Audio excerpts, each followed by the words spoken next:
Thomason. Although Hamas has freed a handful of hostages it took during its brutal attack on Israeli civilians, more than 200 others still being held. The National Security Council's John Kirby claims the Biden administration is going all out to find and free the Americans among them. We still have about 10 unaccounted for Americans, and it's not exactly clear to us where those 10 people are. The Pentagon sending more military gear to the Mideast as well as U.S. advisors. In addition to troops being deployed to the region, the U.S. is sending sophisticated air defense systems to the Middle East. The White House says the moves are aimed at preventing the war from spilling over. The whole reason we're sending that stuff over there is to prevent any widening or deepening of this particular war. It's all about deterrence. John Kirby with the National Security Council also said the Pentagon is dispatching some top military officials to Israel to help in its war planning.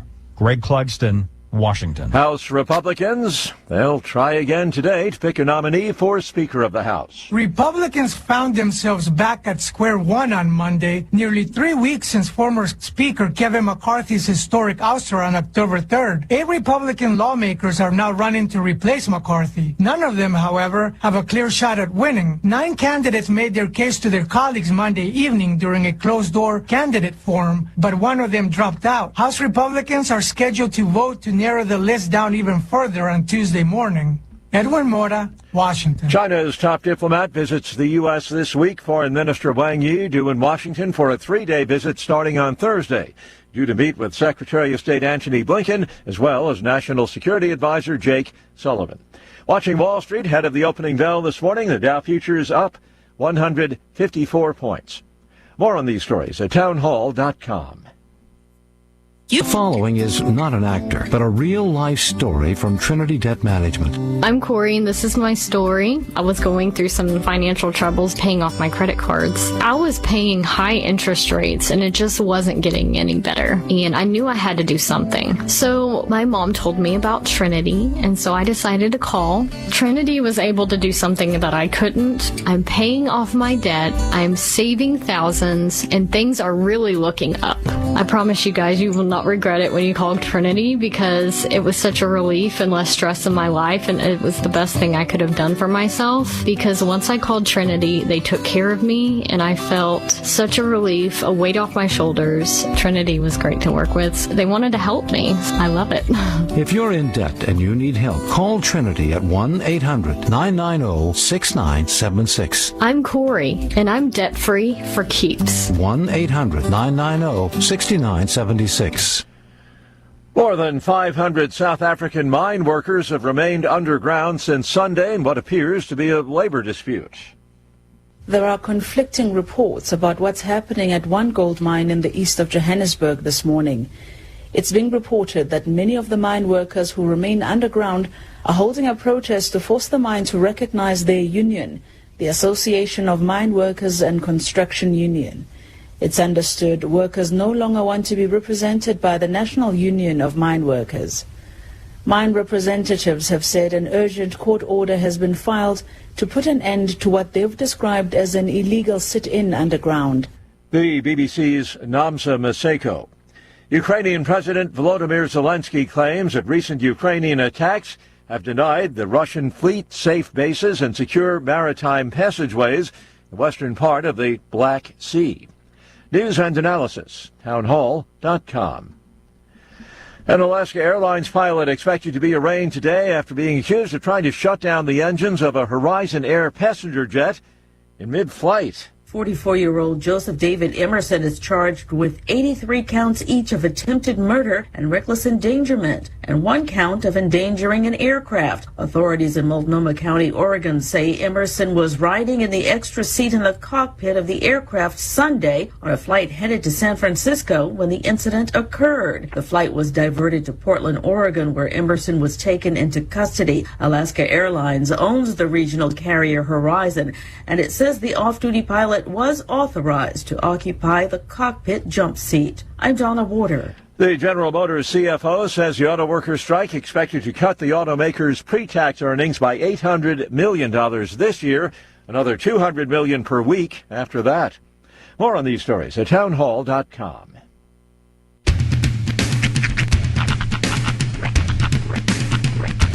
What in the wide, wide world of sports is going on here?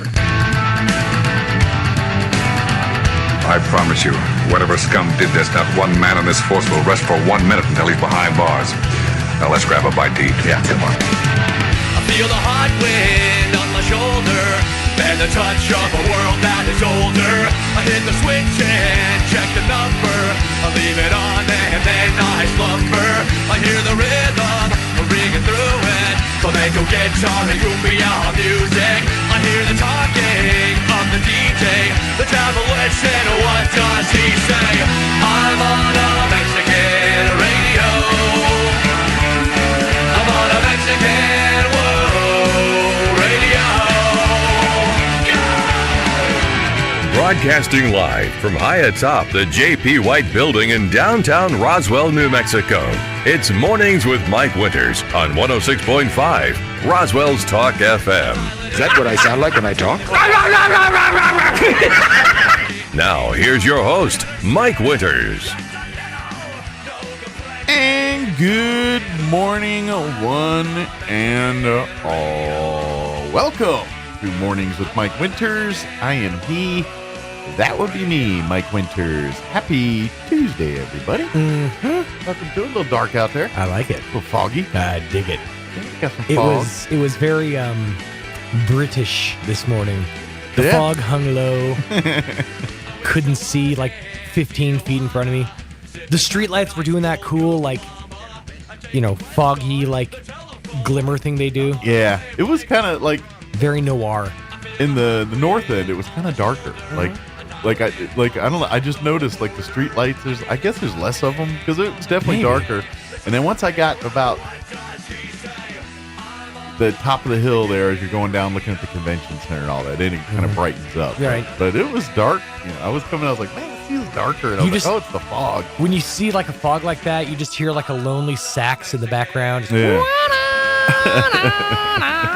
on a lonely, lonesome highway. And if you catch it at the right time, early enough in the morning, you're like the only car out there. So it's like really crazy. Oh, it's awesome. I love it. But we do have rain chances today. They've been throwing this around weirdly. You teased it last week a lot. Well, last week they kept saying like 40, 50% chance. And then over the weekend, they dissipated down to like 20 and 30. And then I wake up this morning, and it's like 40% chance of rain today. This afternoon mainly, and tonight our chance of rain's up to 60%. And I'm like, what happened? It was like 20 yesterday, and now it's back. It was like 40 last week, then 20 yesterday. Meteorologists need to work on their confidence. Now it's back up to 40. They're just like, I don't know, man. I don't want to tell them there's going to be rain. If there's not going to be rain, I don't want them to be mad at me. Be bold, meteorologists. So allegedly, we have a good chance at some rain today. Nice. We'll see. We'll see how that goes. By the way, last night was the big citywide band performance at the Wool Bowl, and I didn't tell nobody, but we did tape it, and we streamed it live, and it is available for you to watch. Ooh! So you can go, and if you missed it last night, you can go watch it, ksvptv.com, and check it out there. I found out after the fact, but I'm kind of glad I did know, because now people didn't know we were taping it, and they went. Like, this is the beauty of our tapings of things. We and it's not as big a deal for football, because football fans are football fans. They're coming out to watch the game. But if people have an opportunity to watch something at home versus watching it live and in person, they will watch it at home. So to make sure that we get enough people out the Wool Bowl last night, I'm kind of glad I didn't tell anybody that we were videoing the thing. Not to be nefarious. I didn't find out till after the show yesterday. But the beauty of it is you don't have to pull your phone out and like record the performances, because we got you covered. We got you. In full, beautiful HD video. Yeah. So thank you to everyone who came out and support the band. All the bands last night. Yes. And but if you did miss it and you wanted to catch it, we do have it, ksvptv.com. Absolutely. I love the difference in the names of the shows. Like, Roswell Highs is very traditional, Dia de los Muertos. But then Goddard went with Piggy. Yeah. That's just such a cool name for a show. Piggy. Like, it sounds dark. Well, you know what it reminds me of? A Led Zeppelin album? Actually, I was going Primus. Oh, okay. Remember the album Pork Soda? Oh, yeah. I forgot about that.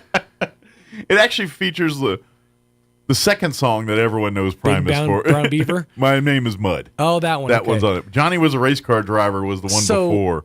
My Name is Mud is on Pork Soda. My Name is Mud is probably the number one that I know them for. Okay. Well, see, the Big first... Brown Beaver is the other one I know them for. Well, the one that kind of got more radio, they got radio play, was the album before, and it was the Johnny Was a Race Car Driver. Johnny Was a Race Car Driver. That's right, yeah. That song. But I feel like when they really broke was My Name is Mud. Yeah, that was because it had a video. That and South Park. Well, because that was a video on MTV. They got played a lot. The whole Primus, My Name, and at that time in the world, if you had a video on MTV, that meant that song was a hit. Oh, 100%. Or, it was What's popular. funny is if you look at some of the Primus, like the hits, the ones that made like mainstream, those are fine.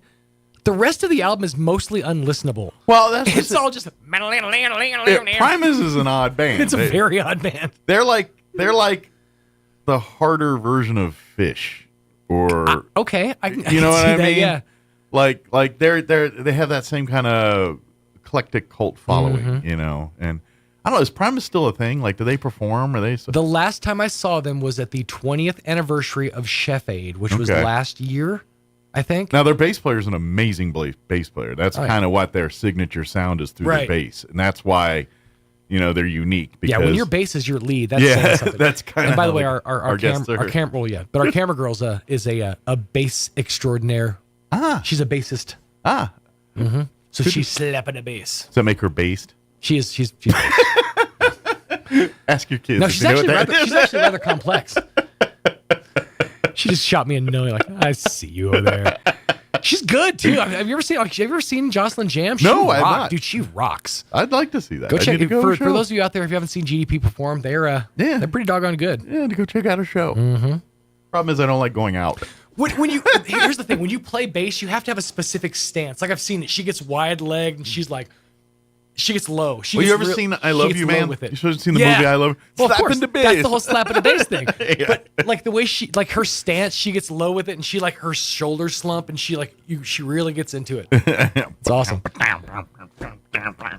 That's what I feel It's like Morello. Have you ever seen Morello perform? She's kind of like that. Kind of has that go. She does the theatrics with it. Okay. Yeah. I'm giving her. She's like, stop giving me so much credit. Can she do a Rob Trujillo crab walk while she does her? Ooh, that's a good question. Next show, I want to see a Rob Trujillo crab walk. She's like, I got it. Rob Trujillo Heck yeah. But but I always liked Primus back then. It was a band I dug and kind of like what was that? Hello, Mr. Kringle. That's on the Pork Soda. And they had a video for that one, too. Did they? And it was literally him with the big stand-up bass going, run, run, run, run, run, run, run, run, run, run, run. And he's going, hello, Mr. Kringle. How are you today? It's kind of a miracle that South Park found Primus, because I don't think they would be as nearly the thing they are if they weren't for South Park or Primus? South Park. No, if Primus wouldn't be a thing if it weren't for South Park. Yeah, well, Primus, South Park kept it going, but... Hello, there it is, Mr. Crinkle. Yeah. Not going to play it, probably not safe for radio. I don't remember. It's been a few years. I never know with that. Well, they have a song called Big, was it Mama's Got a Big Brown Beaver or something like that? But I remember the video for because it was literally him with the stand-up bass going, the whole time. So it's been a few years, but. With his pig mask on. Yeah, that's it. Yeah, that's it. There you go. Where else are you going to get Primus on long-form talk radio, everybody? How you doing? Just enough to not trigger this in right. the things on Facebook. Let me give you the rundown. We do have a full slate for you for today's show. Here in just a few minutes, we're going to be joined in studio by Christina Arnold, Ward 1 City Councilor. Also, Mike Espiritu with the Roswell Chaves County EDC, Economic Development Corporation.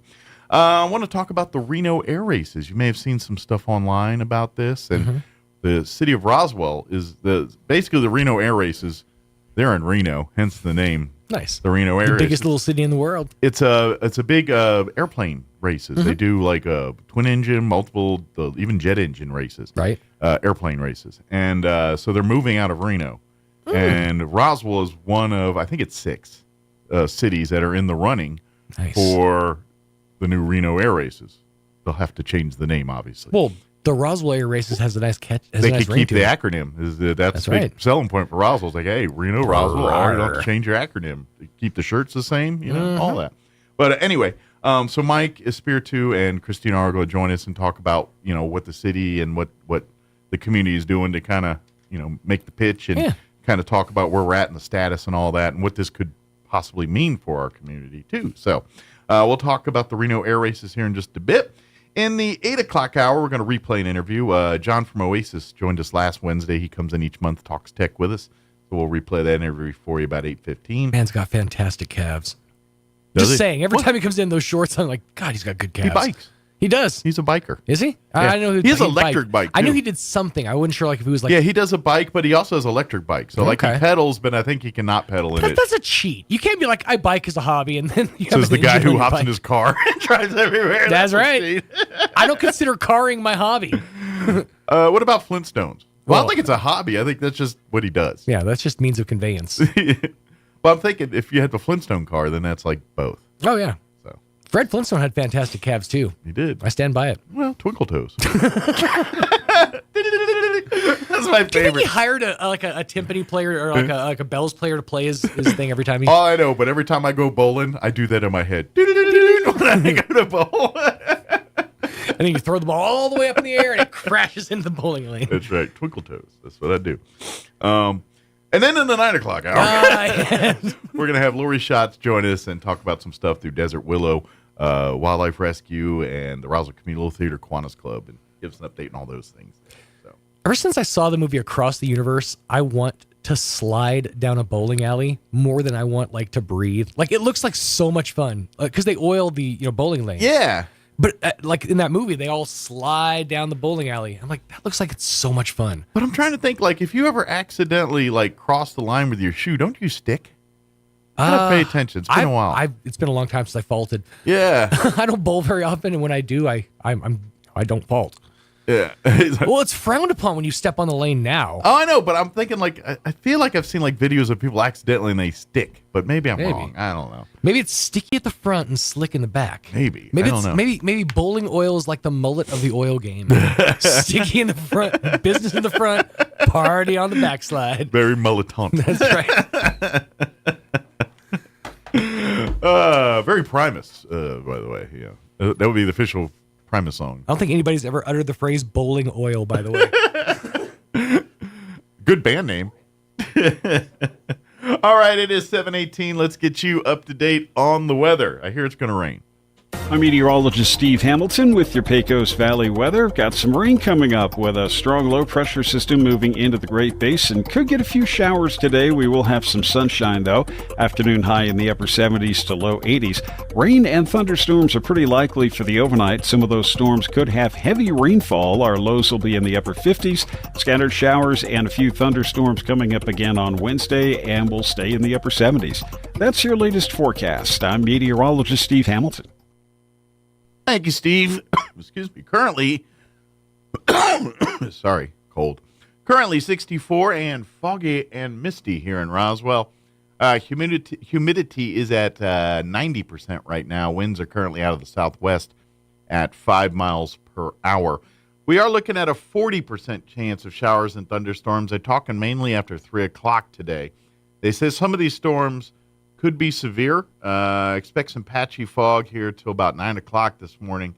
Cloudy, gradually clearing and getting sunny later today.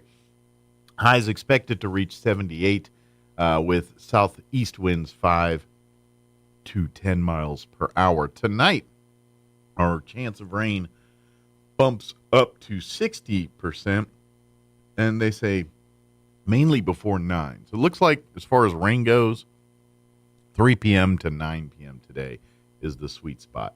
They say, again, some of the storms this evening could be severe. Patchy fog overnight tonight, like after 3, but mostly cloudy with an overnight low of 55. Winds will be out of the southeast, 5 to 10 miles per hour. For your Wednesday, we're looking at a 20% chance for showers and thunderstorms for the afternoon. Patchy fog in the morning before 9. Partly cloudy for the day with a high of 76. Wednesday night, mostly clear. Overnight low of 51. Thursday, sunny and 82. West winds 5 to 10 miles per hour. Friday, sunny and 81. There is a 20% chance at some rain showers Friday night. See if that impacts football anyway. Saturday, mostly sunny and 84. Sunday, mostly sunny and 70. There is another slight chance of rain Sunday night as well, so we'll see there. All right, it is 7:20. We're going to take a quick commercial break, get you in your Roswell Livestock Report recap with Smiley Wooten, and then we will talk with Christina Arnold and Micah Spiritu on the other side. Don't go away. You're listening to Mornings with Mike Winters. Hey Artesia! The Lucky Duck Grill is proud to announce that we moved to a new location, 2209 West Main Street, inside the Best Western Pecos Inn. Come visit us for breakfast, try our biscuits and gravy, our waffle breakfast, or the Scrambler breakfast plate. Lunch and dinner items include our old favorites, along with some new items like the Big Dill Burger, cheeseburger salad, or a brick of our homemade onion rings. Satisfy your sweet tooth with our giant cookie sundae. Open 7 days a week from 6 a.m. to 8 p.m. Let's go to the Lucky Duck Grill, now in the Pecos Inn, open every day, 6 to 8. Who's hungry? Honey, read this. Seems Councilman Barry Foster didn't pay his water bill for over 2 years, owing almost $2,000. How? They would have cut his water off. State mandates the water service couldn't be cut during COVID. This says the Fosters make around $150,000 a year, and they refuse to pay their water bill? Since Barry Foster's been on city council, city debt has tripled. With rising crime, he voted against hiring 5 new police officers. And the city delayed vital repairs to our drinking water system. Now, repair costs have skyrocketed. It's time for a change. Change by voting for Carlos Marujo. He's a supervisor at Eastern New Mexico U. Carlos knows how inflation impacts Roswell's working families. Carlos Marujo will demand Roswell live within its means. He respects taxpayers. We can't afford 16 years of Councilman Barry Foster. Our Values PAC is responsible for the content of this advertising. Paid for by Our Values PAC. Not authorized by any candidate or candidates committee. Good morning, this is Smiley Wooten at the Roswell Livestock Auction. 2,403 head of cattle sold on Monday on the lower market, with buyers really looking at weaned and unweaned cattle, and a down futures market with excellent buyer tenants compared to last week. Stocker calves sold 15 to 25 lower, feeder cattle 10 to 20 lower, packer cows and bulls $4 to $6 lower, 3 to 40 pound steers $277, $292, 3 to 400 pound heifers $250, $252. 4 to 500 pound steers $247, $277. 4 to 500 pound heifers $228, $250. 5 to 600 pound steers $237, $247. 5 to 600 pound heifers $213, $228. 6 700 pound steers $226, $237. 6 700 pound heifers $185, $213. 7 800 pound steers $223, $226. 7 800 pound heifers $170, $185. Packer cows $88, $98. Canner and cutter cows $75, $85. Packer bulls $105, $118. Feeder bulls $85 to $90. Cow calf pairs not well tested this week. Top half the bred cows $1,250 to $1,525 per pair per head. We do appreciate the business. We'll talk to you next Monday morning. This is Smiley Wooten, Roswell Livestock Auction. Here's a Mornings with Mike Winters fun fact. 1 in 3 snake bite victims is drunk. 1 in 5 is tattooed. Hold my beer and check this out. Here's Mike Winters. And good morning. It is 23 minutes after 7 o'clock, and joining us in studio this morning from the Roswell and Chaves County EDC here this morning. Christina couldn't make it this morning, but we have Micah Spiritu and Kristen Chappell as well. Good morning, guys. Morning. How's life at the EDC? You guys are busy. There's always stuff going on. In a good way, exactly. I'm hearing about, obviously the thing we're about to talk about is kind of a big deal here, but a lot of that we're seeing more businesses looking to this part of the country to see if this is a place they want to set up shop, things like that. And that's kind of, for folks not familiar, that's what the Roswell Chaves County Economic Development Corp does. They're the ones that kind of, work with business partners and things, and work obviously with the chambers and the governments of in Eddy County here to kind of, promote business growth and lure and excite other entities to make Southeast New Mexico home for them. So if you're not familiar, that's what the EDC does here. Well, we have 4 legs for our stool, so it's Yeah. Just encouraging that growth and really, you know, showing people that you know, we in this community are an attractive place to do that kind of thing. Sure. And we also have a business retention expansion program where we support and assist the businesses that have already established and you know, they already have hired people. They've already are here and invested in our community. And giving resources, especially to smaller businesses that may not have the big marketing budgets or an HR department or a lot of the things that a larger corporation has, you can kind of serve it help some smaller businesses meet those needs and roles, because obviously, you know, if you're a business, you've got to take care of your people, you got to provide it, and you know, it's a little bit harder when it's you and 2 other people running your business sometimes. That's right. Well, today, as a matter of fact, Kristen, tell them about the business seminar we're doing today for our local folks. Yes, we're going to be having a business seminar today at our office. Okay. 220 North Main. It's right, basically right across the street from us right here. If you know where the Bank of the Southwest building is, they're on the first floor there. Right. Their entrance is on Main Street. Yes, and we're having 2 ladies come from New Mexico State University from the Arrowhead Center to talk about different strategies for startup businesses, small businesses, and some workforce tips as well. Excellent. So, and here's another thing about that is networking. You know, sure, you're going to come and learn and hear, but other community leaders and business owners are going to be there. You know, the thing is, it's a good chance to meet, network with some of them. Who knows? Right. Maybe partnerships start, or maybe a relationship start there. Or maybe someone's got some secret sauce about this workforce piece, right? There you go. They can share that's that. What we need. So, yeah, that's exactly. It's really a great place to gain information, to network, and obviously gain tools that can help your business. So, and now, do they need to pre-register today, or just show up, or how does that work? It'll be from 1 to 2. So Just if you're come in the on area, in. stop in. Maybe have lunch beforehand and pop on in. You know, that way so your stomach's not. And there's no grumbling. charge. You know, I mean, it's a great opportunity to do all those things you mentioned, Mike. Yeah. So, went from 1 to 2. So, Absolutely. hope to see people there. Yeah, come on out, and if you can't make it, whatever, call and say, hey, I can't make it, but I definitely want, and you know, get connected with the EDC here, and then we can get you on the radar for the next event and things like that. Yeah, we do those seminars to help our community about once a quarter. Yeah, you know, so they're always, and then when you're not doing it directly there, you're working with chamber or other entities doing the same kind of stuff. Right. So it's a constant, constantly educating, and when you're not, you know, chasing and making other clients attractive to this area and all that, this is one of those things. Now, that being said, you want to talk Reno air races here a little bit? Sure. So this is a big deal for people that aren't really seen anything about this yet. Right. You know, most people know what NASCAR is, right? Mhm. And this is like NASCAR in the sky. It's 7 classes of races. It's the only FAA accredited aerospace race in the country. Wow. So this is the only one authorized. And Right. Anybody else tries this, they're getting shut down pretty quick. For 59 years, for 59 years, they've been operating out of Reno Stead, and they're being pushed out by development. Okay. And so Reno's just getting, I guess, too many populated area for what they want to do with the air race. It's really more commercial development. They want Gotcha. to build big buildings and more houses. And and those tend to get in the way Right, when you're right. trying to fly at high rates of speed in a little airplane. So it's pretty exciting because this opportunity will really elevate, the tide here in Roswell, Chavez County. Actually, Sure. all of southeast New Mexico, if not the state, because it's really going to bring a lot of folks here to our community and Sure. really provide great economic impact to help us grow and develop and be a better town. Absolutely. It's now for folks that have it. Now, there's been a lot of stuff shared by not only the EDC but the city and city councilors. So if you've been on social media, you've probably seen some stuff. Hopefully, you have. That's the idea about the Reno air races and so basically, what Roswell's in a competition right now. Like you said, Reno is kind of it's outgrown or the ability to host this event here.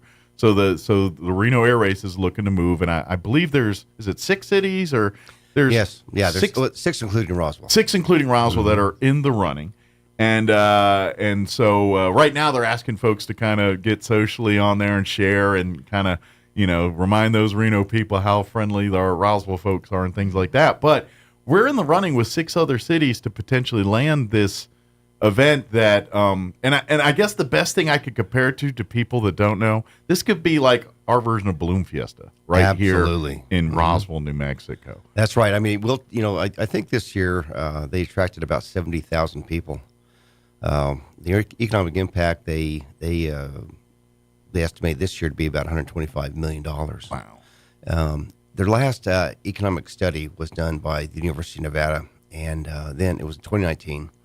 And then they had over $100 million of economic impact a year, as well as about 65,000. Those are big numbers. Big numbers. Mm-hmm. And the biggest thing that people ask is, gosh, can we handle that type of... What kind of infrastructure are these folks needing? And it's a really good question. Mm-hmm. But if you look at not just Roswell, but our region, we have Ruidoso, we have Artesia, we have Clovis, Portales, Carlsbad.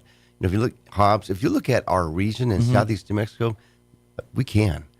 Obviously, there's some things we need to do. Sure. And one of the best things we have about this whole adventure, if you will, is the city and the county has been very much involved, our elected officials. Yeah. In fact, Christine Arnold, the mayor pro tem. Yeah, she's supposed to be here today with us, but, busy city councilors.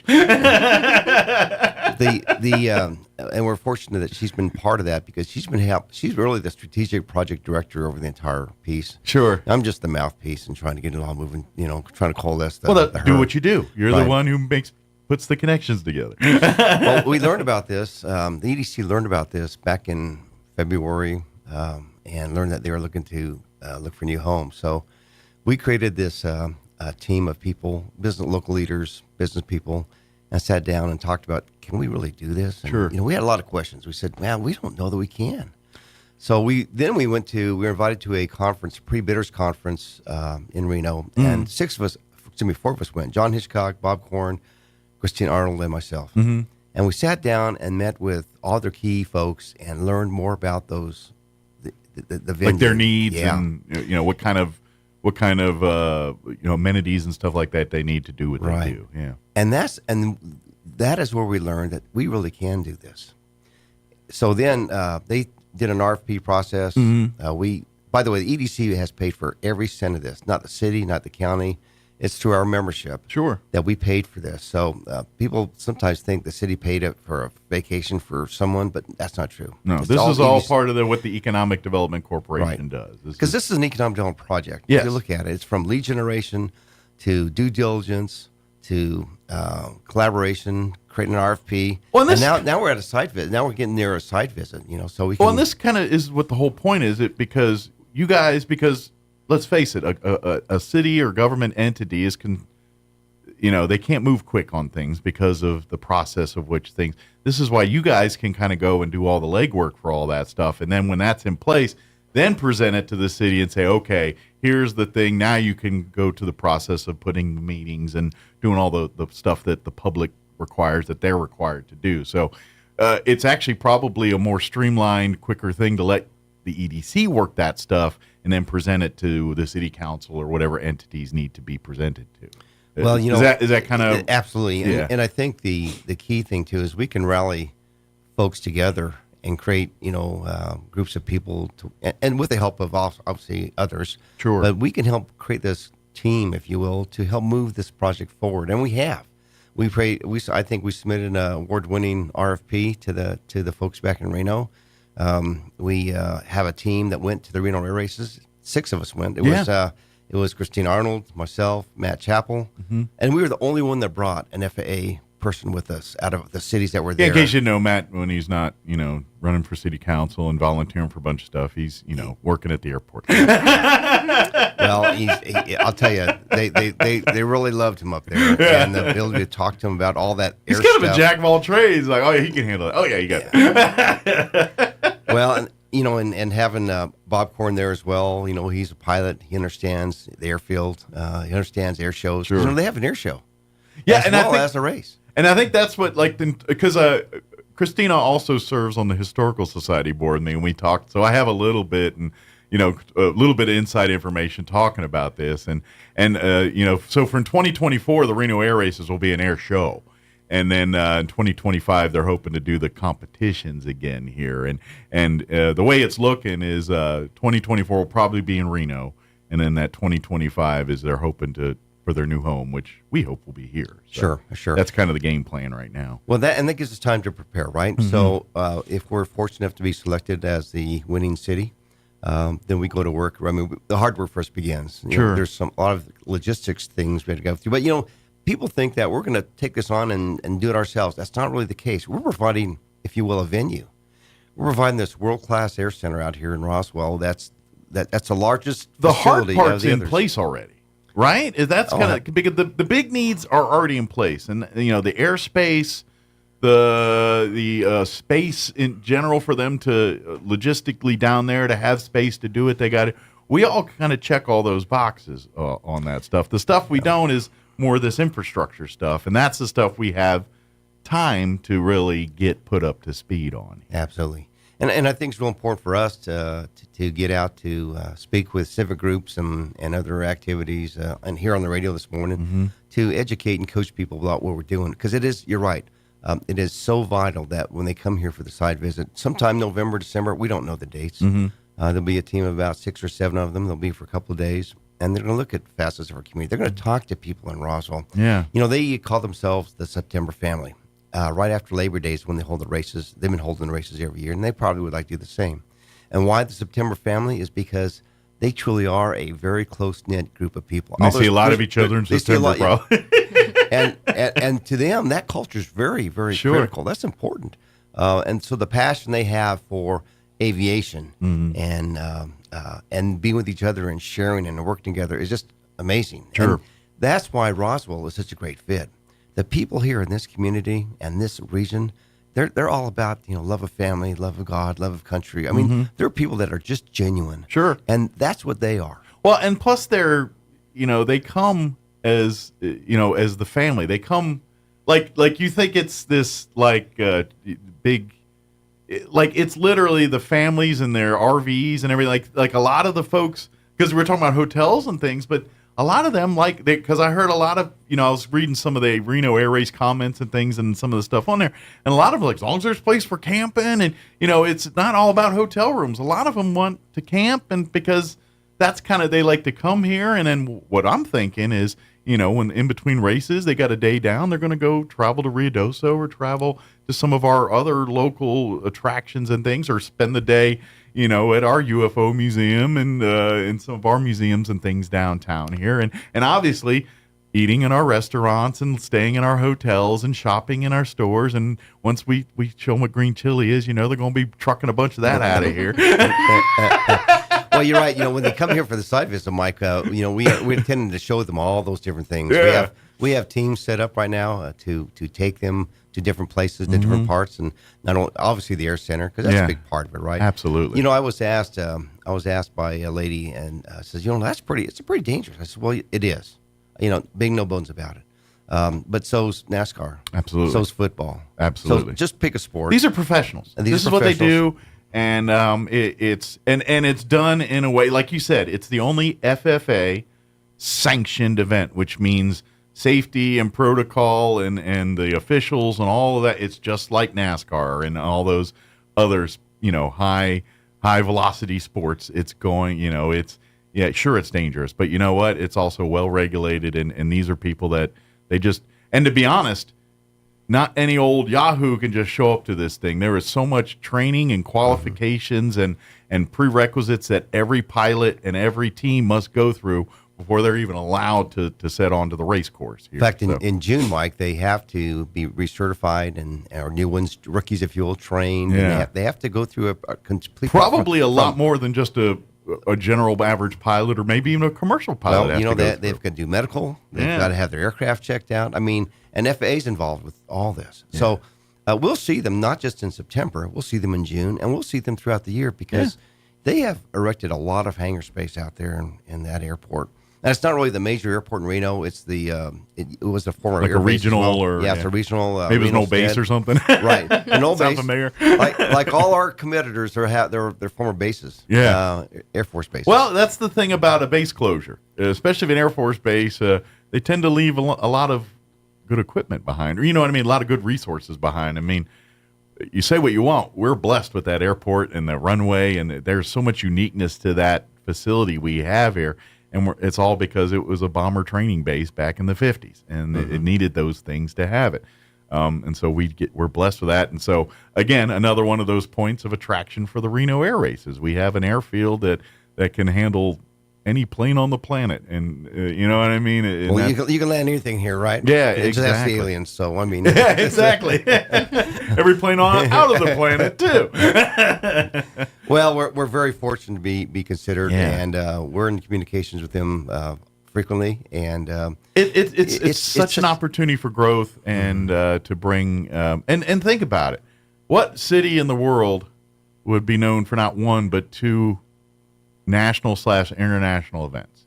You know, we got UFO Festival, which is known by every country on the planet in June, July, and then we'll turn around here in September, you know, and start our air race season here, and that's hopefully what happens. Yeah, and they can springboard from here to Albuquerque to the Balloon Fiesta. Absolutely. So, I mean, there's so many great opportunities. I would think there could be a tourism. synergy thing there where they even partner up and lead in, you know, because like you said, it's usually that month before Balloon Fiesta and all that. So let's tie that all in, and we get them to come for the Reno races and then stay an extra week for Balloon Fiesta. You know, that's what we're kind of hoping to see, that kind of stuff. But it is a potential.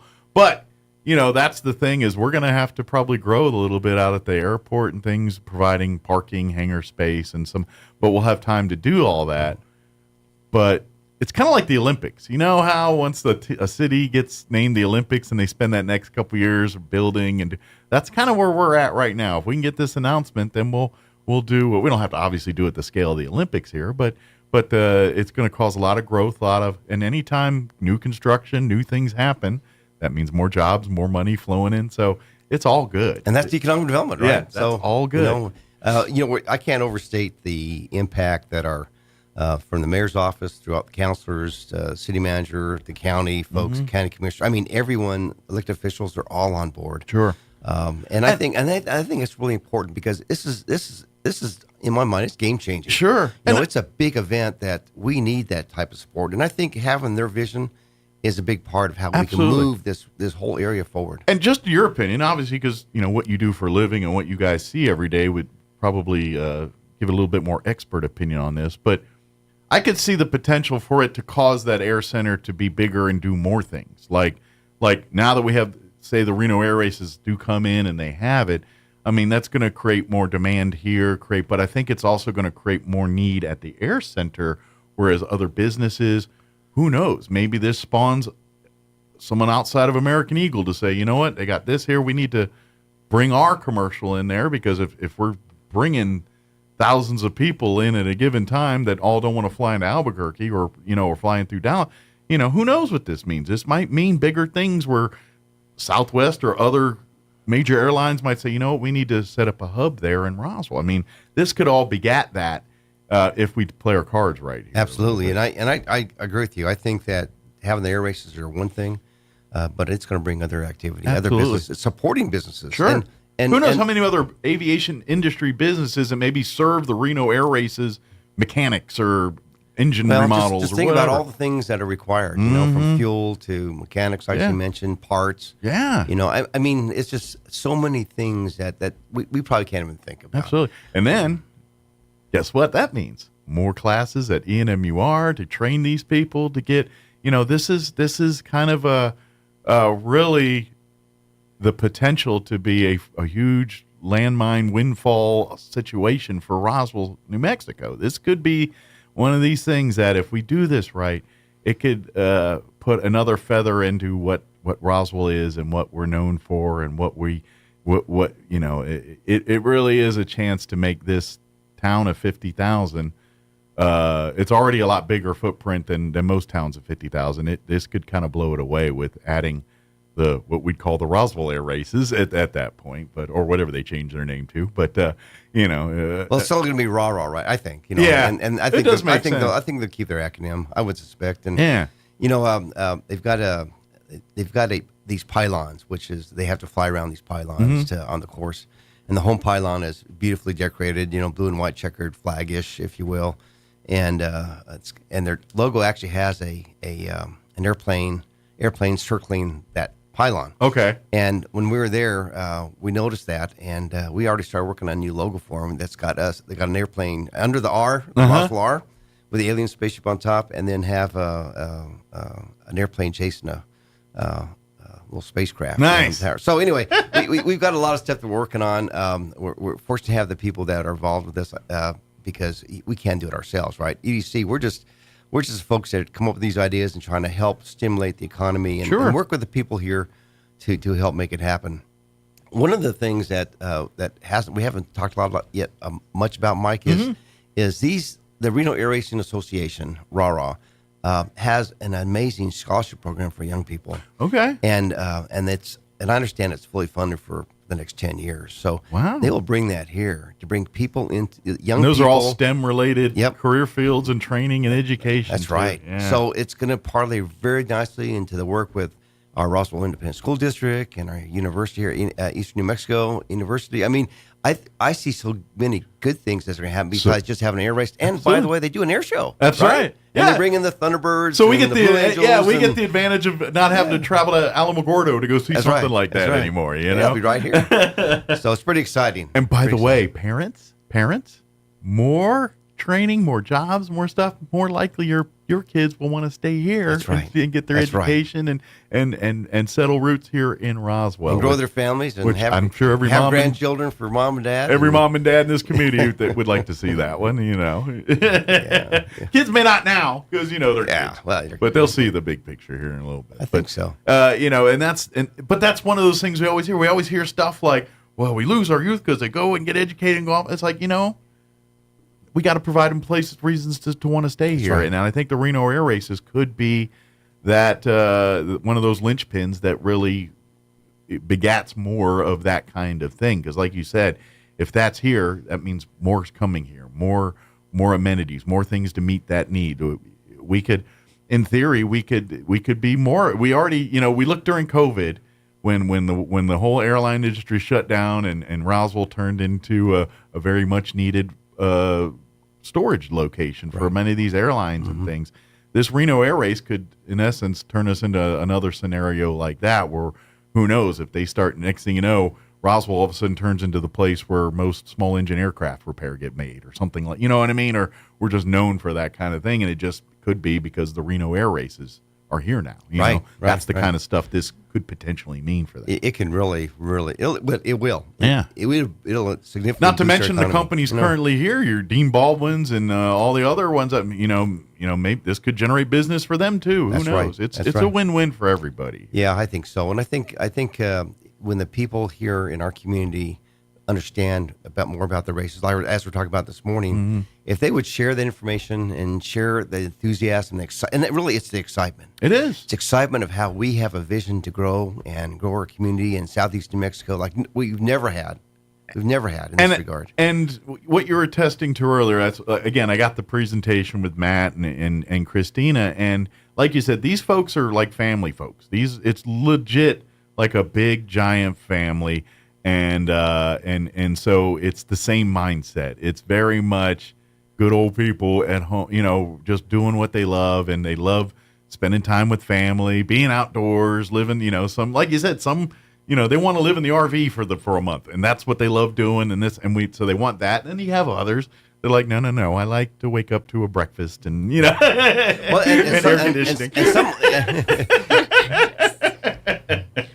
But some will pitch tents too. Yeah, sleep under their airplanes. I mean, it's really just a bunch of, you know, family. You know, it's friends and family. It's a community and a bunch of friendly people. And I know that once they come to Roswell and see it, they're going to love it, and they're going to want to come, and we're going to turn them all into green chili lovers. Yeah, that's right. And they're going to, you know. They'll all be saying red or green. We need to repaint our airplanes. Red or green. Maybe that's going to be a thing. Maybe they work it in, and that'll be, maybe they start a special red or green race or something. Who knows? But I encourage people to go to their website and just get a sense of it. And then when they see that, it gets you pretty motivated. Sure. You know, because. And if you do Facebook and all that, there is a post going around. I think if you go to Juliana's, I've seen it on multiple pages, talking about you can kind of read a little bit more about what we're talking about here.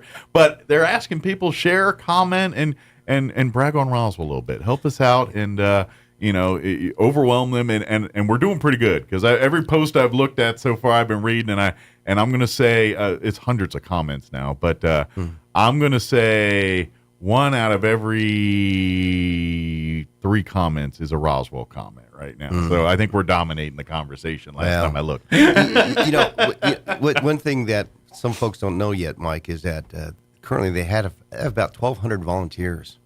That's a big number, right? And at first, I was going, can we raise volunteers? But they have their own volunteer network. And some of those are probably specialized, like they need to know certain things to be the volunteer there, specialized work. They surveyed their volunteers. And by the way, they don't all come from Reno. They're from all over the country, all over the globe. They're just flying enthusiasts. Yeah. And so they come in, and the pilot may come in, but his wife may be a volunteer at a food tent or something, right? And they surveyed their volunteers, and over 70% of them says, we'll go to wherever the races go to. All right. Well, we spoke to a lot of those volunteers when we were there in Reno in September, and you know what they said? We would love to come to Roswell. Yeah. Love to come to Roswell. So, we'd love to have them. Well, and exactly. We'll have opportunities for adults to volunteer, young people to volunteer, and I mean, and civic groups, they can have booths and make some money. I mean, there's one activity there that does the parking lot. And that's all they do. It's their only fundraiser every year. Wow. One.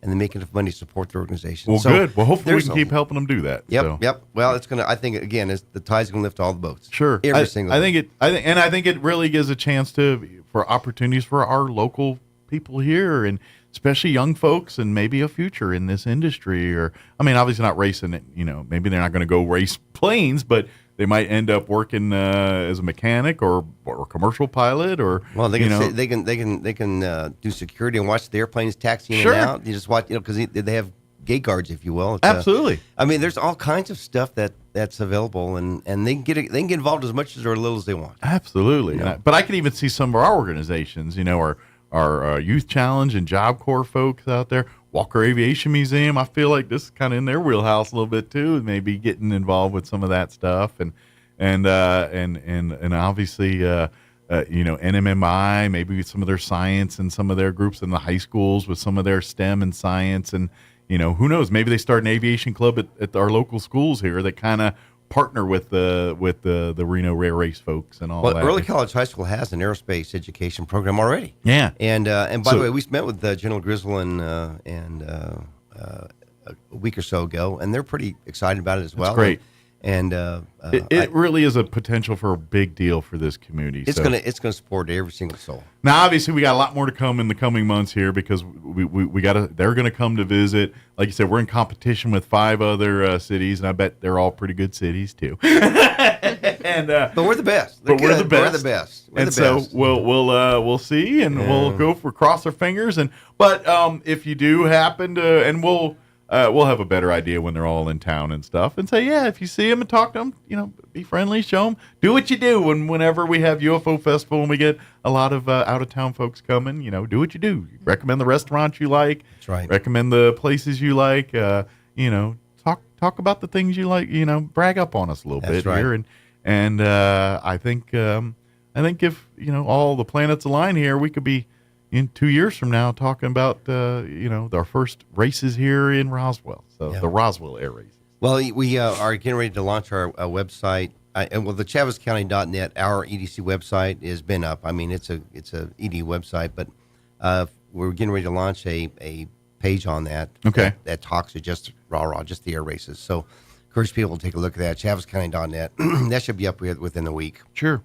And they'll get more information on that, of what's happening and what the process. So we look forward to the announcement, the award, the first quarter of 24. Okay, so that's kind of where we're about 3-4 months here in that ballpark, something like that. But in between time, we're going to have that side visit, and that's where that's our chance to wave the checkered flag for Roswell. That's our show chance. to prove to them that we're worthy city to do this. That's right, and we're going to have signs, and we're going to do billboards, and we're going to do a lot of different things. Kind of lift that energy, and we want to encourage people to lift that, as you said, lift that energy as well, because when you talk great about our town and they're a visitor, and even if they're not from Rah-Rah, it's a good thing to talk good about your own community. Absolutely. Right?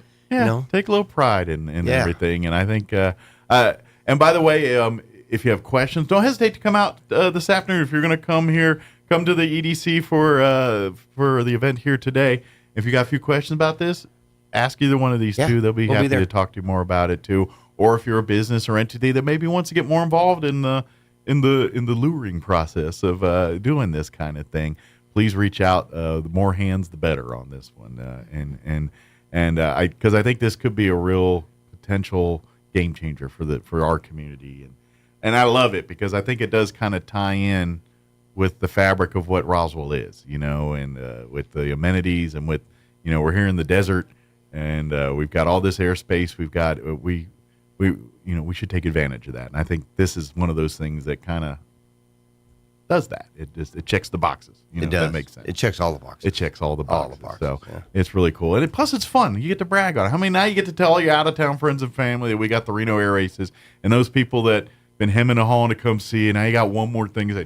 Now you got to come. You got to come visit so you can watch the air races and all that stuff. So that might be an excuse to get that grandkid that keeps hemming and hawing to come visit. Right. That's right.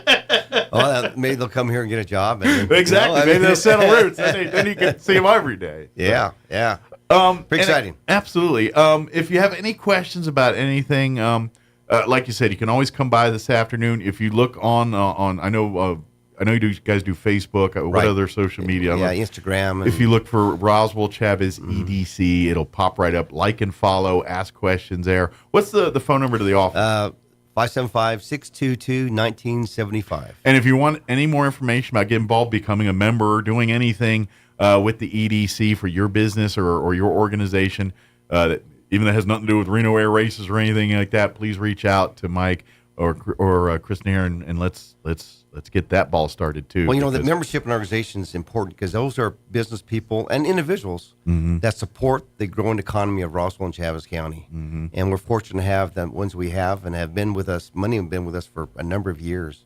And those are the funds we use for things like this. That's where their money goes towards. Absolutely. Is how do we continue to create more opportunity for Roswell and Chavez County? If you're not networking and not doing that, then you're falling behind in your business. It's just the truth. No matter what your business is or what your industry is, if you're not networking and trying to grow and do all that, then you're going backwards. And if they want membership information, just have them give us a call. Yeah, absolutely. 622-1975. We'd be happy to talk to them. We're not here to sell memberships, but we're here to talk about how we come together as a community grow our economy. It's about do the events, and I think the membership kind of sells itself, if that makes sense. So you do the thing, and then you're like, this is why you're a member. Okay, let's be a member. Good deal. Yeah. Well, thank you guys. Appreciate it. We'll see you next time and anytime. And please, as we get definitely closer to some milestones in this little deal, please keep us in the loop and let us know so we can let everybody else know. Well, Kristen's also working on our legislative event next year during the session. So she's busy. And I know it's only October, but it's just the January's going to be here quick. Yeah. Is this great. This is a 30-day this time, right? It is. So it'll be a quick one. It'll be a fast and furious one. So. So should be good. So we'll get you back in to talk a little bit more about that stuff too. So good deal. Thank you guys. Appreciate you. Thank you. Stay dry today, or cool or warm. Whatever. It's kind of a weird day. So do the opposite of whatever it is doing. Stay. Yeah. Well, just remember rah-rah. That's right. That's right. This is one day we want rain, not when they're here. That's right. That's right. Thanks, Mike. You guys. Appreciate it. All right. It is 7:58. Let's take a quick break before news. Don't go away. You're listening to Mornings with Mike Winter. It's October, and that means it's time to paint Roswell Honda pink. We partnered up with the Chavez County Cancer Fund to help raise much-needed money, and we are gearing up for another amazing year. Roswell Honda is giving away some great prizes, including 3 Michael Kors designer purses, pretty in pink, of course. Stop by for a free entry or 3 entries with a qualified test drive. And that's not all. With new inventory arriving daily and over 100 quality pre-owned vehicles on the lot, there's never been a better time to get behind the wheel. Here's Joe Salzar to tell you all about it. Don't let vehicle pricing rumors fool you. With Roswell Honda's market-based program tool, we are making it easier than ever to get the best deal in southeastern New Mexico. And with every vehicle sold in the month of October, we will donate $50 to the Chavez County Cancer Fund. Join us Saturday, October 28th from 10 to 1 p.m. We will have a special performance by the Charlie's Angels. Bring cash to support the cause and purchase goods from our many vendors. Help us make it happen for the Chavez County Cancer Fund, and let's paint Roswell Honda pink. This October, Artesia General Hospital is here to help you take charge of your breast health. About 1 in 8 women in the U.S. will develop breast cancer. Understanding your family history and getting screened can help lower your risk and lead to early detection. They're pleased to offer advanced 3D mammography, providing increased early detection, more accurate results, and enhanced comfort. Don't wait. Request your mammogram today. Women over 40 don't need a physician's referral to schedule their annual screening. Visit artesiageneral.com/mammogram. Fall time is almost here, and the holidays will be here before you know it. The Calico Cow invites you to move on into the cow and check out the new holiday fabrics arriving daily and take advantage of a huge sale on Brothers sewing machines now through the end of the year. Get free lessons, maintenance, and a first-year cleaning included. Fall into savings at the Calico Cow Fabric and Gift Shop, now at their new location, 200 East College in Roswell. Want to know how? Come see the cow. Clyde Lewis and Ground Zero is now in Roswell on 106.5 FM. KEND Roswell. Support for Israel wants to make it possible for Americans and others to leave Gaza. We still want to see safe passage out, and particularly for the several hundred American citizens that we know are in Gaza and want to leave. The National Security Council's John Kirby says U.S. and Israeli officials have had frank discussions about Israel's pending Gaza ground invasion. Greg Clugston, Washington. Senator Roger Marshall and 9 of his Republican colleagues demanding that any additional Israel aid be separated from more money for Ukraine. President Biden is requesting roughly $105 billion for Israel, Ukraine, and Gaza, all in a single package. The Georgia Supreme Court has rejected a lower court ruling that declared the state's abortion law invalid. It leaves the so-called heartbeat law in effect, at least for now. House Republicans plan another internal vote today, trying to come up with a new nominee for Speaker. During a closed-door candidate forum Monday evening, House Republicans heard from the 9 lawmakers initially vying to be the next Speaker of the House. One dropped out before the forum was over. House Republicans are expected to vote Tuesday to narrow the list further. The House has been in a state of paralysis since October 3rd, when 8 GOP lawmakers sided with Democrats to remove then-Speaker Kevin McCarthy. Correspondent Edwin Mora. Following yesterday's losses, this morning, stocks flying high on Wall Street. The Dow's up 258 points. The Nasdaq ahead 115 points.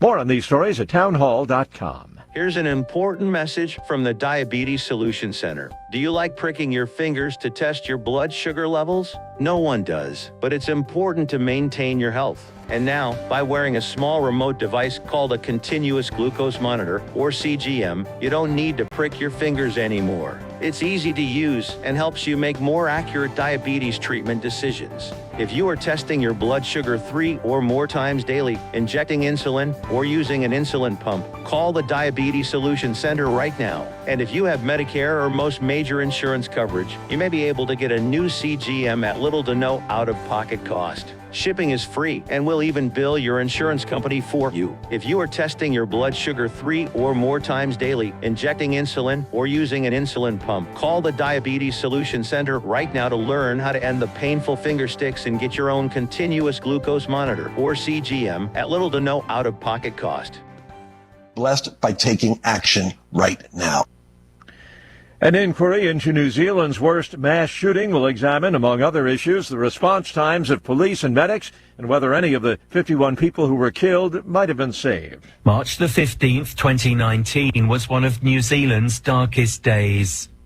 A long-awaited inquest aims to establish a full picture of the Christchurch mosque attacks.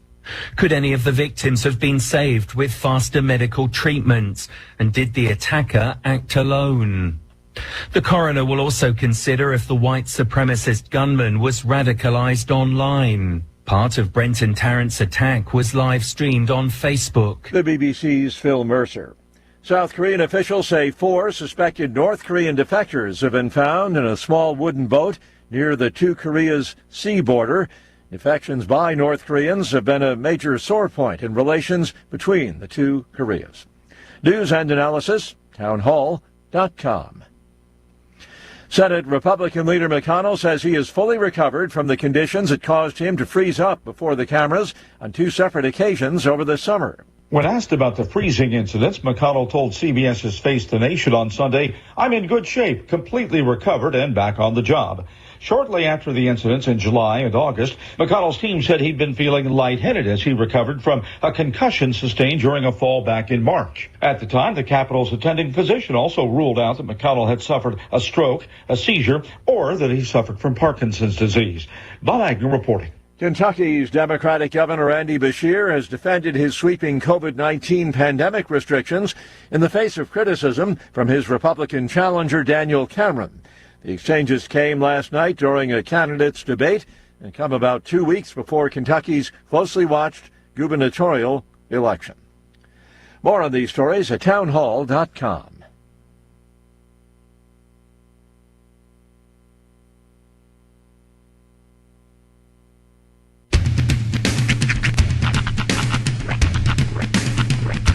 What in the wide, wide world of sports is going on here? I promise you, whatever scum did this, not one man on this force will rest for 1 minute until he's behind bars. Now let's grab a bite to eat. Yeah, come on. I feel the hot wind on my shoulder and the touch of a world that is older. I hit the switch and check the number. I leave it on and then I slumber. I hear the rhythm ringing through it. Flamenco guitar and cumbia music. I hear the talking of the DJ. The travel listen, what does he say?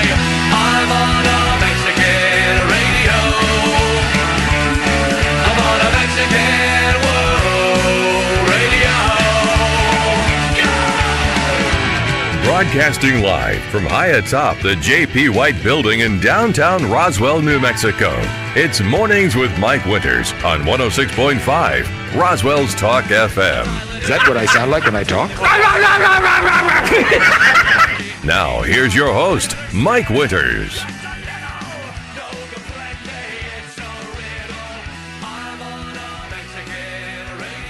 And good morning. It is 6 minutes after 8 o'clock. That's fun. I'm going to keep doing that. Ooh. Welcome to hour number 2. The Deuce. Of Mornings with Mike Winters. Right here on 106.5 Roswell's Talk FM. Welcome to a foggy, cloudy morning. Oi, governor. They to say foggy Roswell town. It says it's supposed to clear before it rains, which is weird. Yeah? But, all right. Well, our rain. Well, the fog's probably going to lift. Generally speaking, fog. It's hard to find fog and like rain at the 9 same time. Yeah. Usually when it's foggy, it's just misty. Right. Not my friend. It's just misty outside. We'll play it for you. Yeah. But 3 to 9 is what our sweet spot for rain is. Sweet. According to the National Weather Service. 3 to 9. The goose drank wine. Monkey chewed tobacco on a streetcar line. Did you ever hear, like, was that a thing growing up for you? No. My dad used to, like, repeat that. It was like ad nauseum. No. 369, the goose drank wine, the monkey chewed tobacco on a streetcar line, the line broke, the monkey got choked, and we all went to heaven in a big rowboat. You never heard that? Negative. I've not heard that. Well, now you before. have. Interesting. There you go. No. I always wondered, how did a goose drink wine? Like, how would a goose have access to wine? I don't know. Unless it was, like, fed to it like foie gras style. Ooh, maybe. Force-fed wine. Very French. This goose liver is grapey. I don't know. I now, but you did that, and now I went to sardines and pork and beans. Like there was like sardines, hey, and pork and beans. See, I never heard that one. Sardines, hey, and pork and beans. Okay. I don't remember the rest of it. I think there's more to it. That's all I remember. the one for the kids these days is chicken noodle soup with a soda on the side. That's the one that the kids these days chant over and over again. Is that like the new comfort food? Chicken noodle soup with chicken a soda noodle soup with a soda on the side. That's right. I'm more of a grilled cheese and tomato soup guy myself. I prefer a chunky. Yeah. I like a chunky ham and bacon. Actually, I go to 1, 2, 3, 4 different soups. Okay. In the chunky world. Oh. New England clam chowder. Of course. 1. That's your 1 seed? Depends on the week. Okay. Fair enough. It always bugs me when I eat clam chowder of a can and I get them like crunchy bits, like they didn't clean the clams good enough. That's the C. That bugs me though. It's like, I mean, yeah, that's the authenticity of it all. Well, that's actually a clam. But it's like, I don't know. split pea with ham, Okay. chicken corn chowder. Ooh, I love a corn chowder. Creamy chicken corn Okay, chowder. right. And the 4-seed, chicken and dumplings. See there. So you like a good cream based soup. Mostly, I'm yes. gathering. Yeah, I lean cream. Mhm. Yes. I lean cream. Put that on a t-shirt. I want money if he can put that on. We need merch. Seriously, Mornings with Mike Winters needs merch. Eileen Cream. Yes. Mornings with Mike Winters. I'll wear that shirt. I'd rock it too. I like a good what's the hamburger like the grill? Like the sirloin. Yeah, where like you see the grill lines on little pieces of burger. I've seen those. Yeah, It's like I know you didn't actually. I think it's like sirloin beef and potato or something like that. Yeah, You didn't put little pieces of beef on the grill. No, Stop no. lying. Yeah, those are drawn. Those are in. manufactured lines. Them like them eyebrows. They drawn in. Those lines are as authentic as the McRib. No, those lines are real. We're all over the place right now. But the McDonald's or the Simpsons version of the McRib was called the Rib Witch. Rib Witch. And the commercial says, "We start with letter grade meat and then process the hell out of it." Like letter grade? What letter? Ain't A. Unless it's A, they ain't telling you. Yeah, but those are my soup jams. I enjoy it. When it comes to the chunky I'm a world. fan of a bisque. Like I found a over up at the Walmart. They got those like bowls of soup up at the front, like where all the sandwiches and stuff are. Oh yeah. They have a lobster bisque. I've had there. that. That's so good. That's I've had that. my go-to. Yeah, I've had that. It's good. Mm-hmm. Problem is, they charge like $6 for that thing of soup. No, it's like $2.86. That's like when I'm broke. That's my go-to. I'm like, get a thing of soup. I must have picked a different one because there one day I went, it was like $6. So for that if thing. you go like two spaces over is the Olive Garden soup, and that's like $3 more. Maybe that's the one I grabbed by Mm-hmm. accident. You know what? There's another one in there that's good. Is it chicken or turkey? I think it's chicken, and it's a cream with wild rice. Oh yeah, I've had that. That one's a good one too. Mm-hmm. I found that one very pleasing. I like rice in a soup when it's like a little less than al dente, where it's kind of got that bite to it. And every once in a while, I'll have a hankering for broccoli and cheese soup, and that's where I usually go for that. If I'm gonna do broccoli and cheese, I'm gonna also get some like a baguette or some bread. Yeah, I'm not using a spoon for that. I'm just gonna just dipping. bread, just dipping. No, which is why I will die at 60. To be honest, if I'm out to eat with our boss and broccoli and cheese soup is an option on the menu, I usually will get it just because I know he hates broccoli so much. Really? That he's kind of repulsed by broccoli. He really is a full-grown 7-year-old kid, isn't he?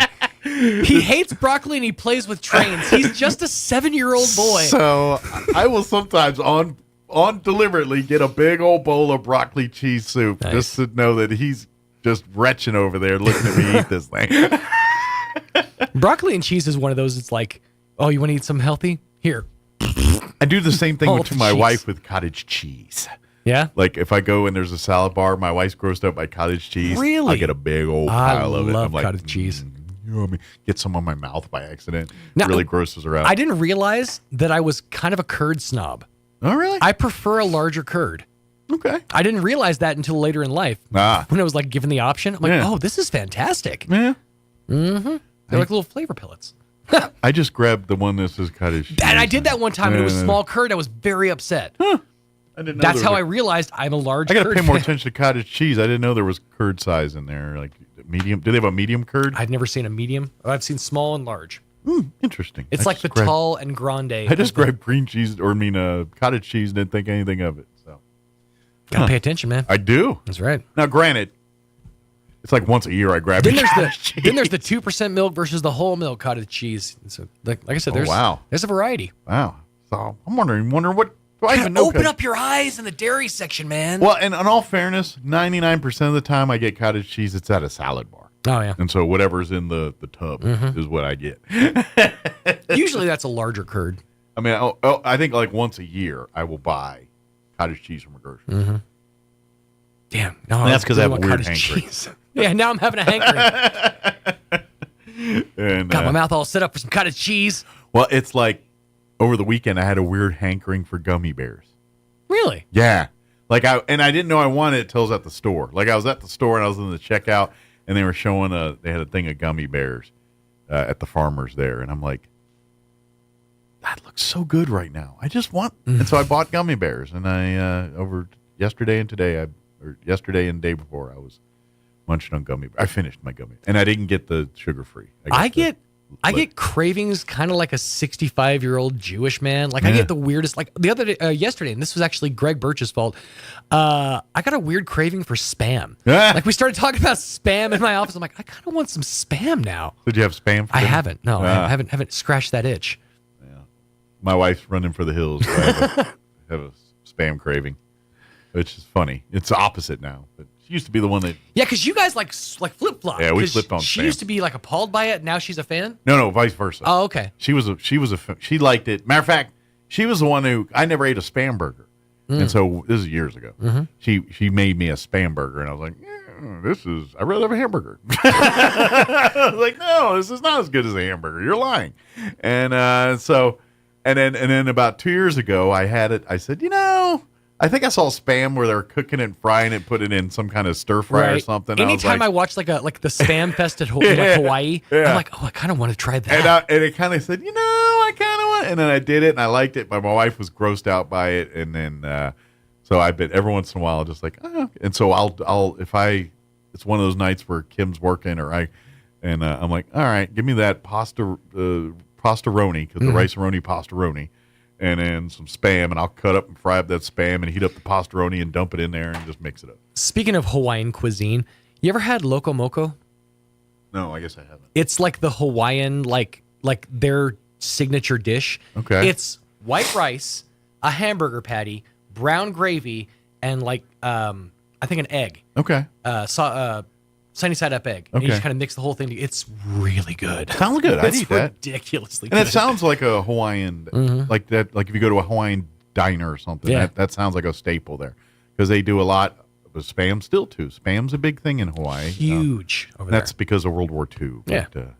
It's really cool that they're one of the few people that work Spam into cuisine. Like it's actually cuisine. That's what I mentioned. They have a whole festival, like a street festival every year that's like it's celebrating Spam and all its different iterations. I would go. Yeah, I would go. I'd check it out. If I was in the neighborhood, I'd check it out. Well, I'm not gonna Hawaii. I'm not gonna make a trip to Hawaii for the Spam festival. I'm in Hawaii. I'll do the coconuts and all the other stuff. And I'm going to get laid. That's the only reason I go to Hawaii is to get the lay. Well, you get that either way. Yeah, exactly. As soon as you get the you airport, get laid, exact right off soon as the you get the plane. airport. Yeah, I got it done. Well, What a weird job that must be. Like to apply, like I'm going to be the lay girl at the airport. Depends on the pay. My whole job is to put wreaths around tourists' necks.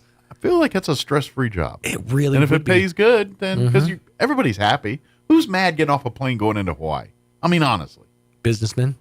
Well, even still, they're not. They're happy because they're away from whomever. You know what I mean? Everybody's happy getting off that plane. Well, unless you lost your house in the volcanoes, then. But then you be getting on the plane to leave. I'm talking about you're coming into Hawaii to visit. No, if you own like let's say you live in California, but you own a Hawaiian property. You just found out your property was destroyed in the volcanoes. Well, or in the eruption. I don't feel bad for you're getting off that plane. You're sad. Most of those people are Oprah or Woody Harrelson, so I don't feel too bad. No, it's one of their many homes. They'll be all right.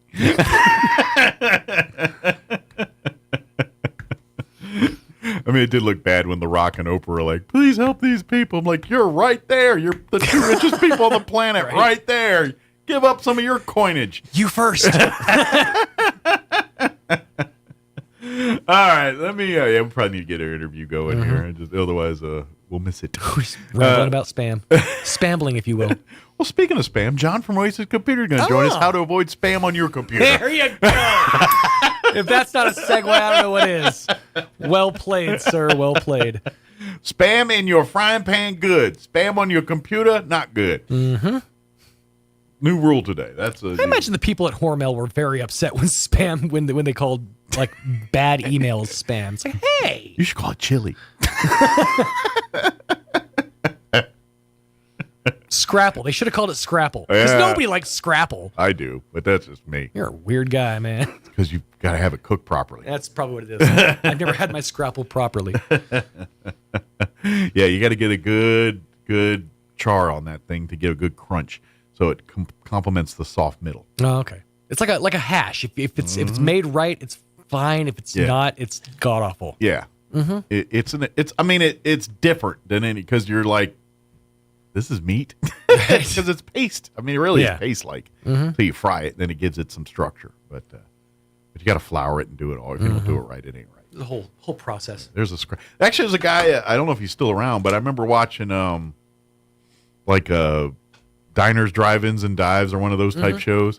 And there's a guy that owns a diner in Santa Fe, and he's from East Coast, but he makes scrapple. Like really? He's like, his thing is scrapple, and he makes big vats of scrapple and serves it at his restaurant.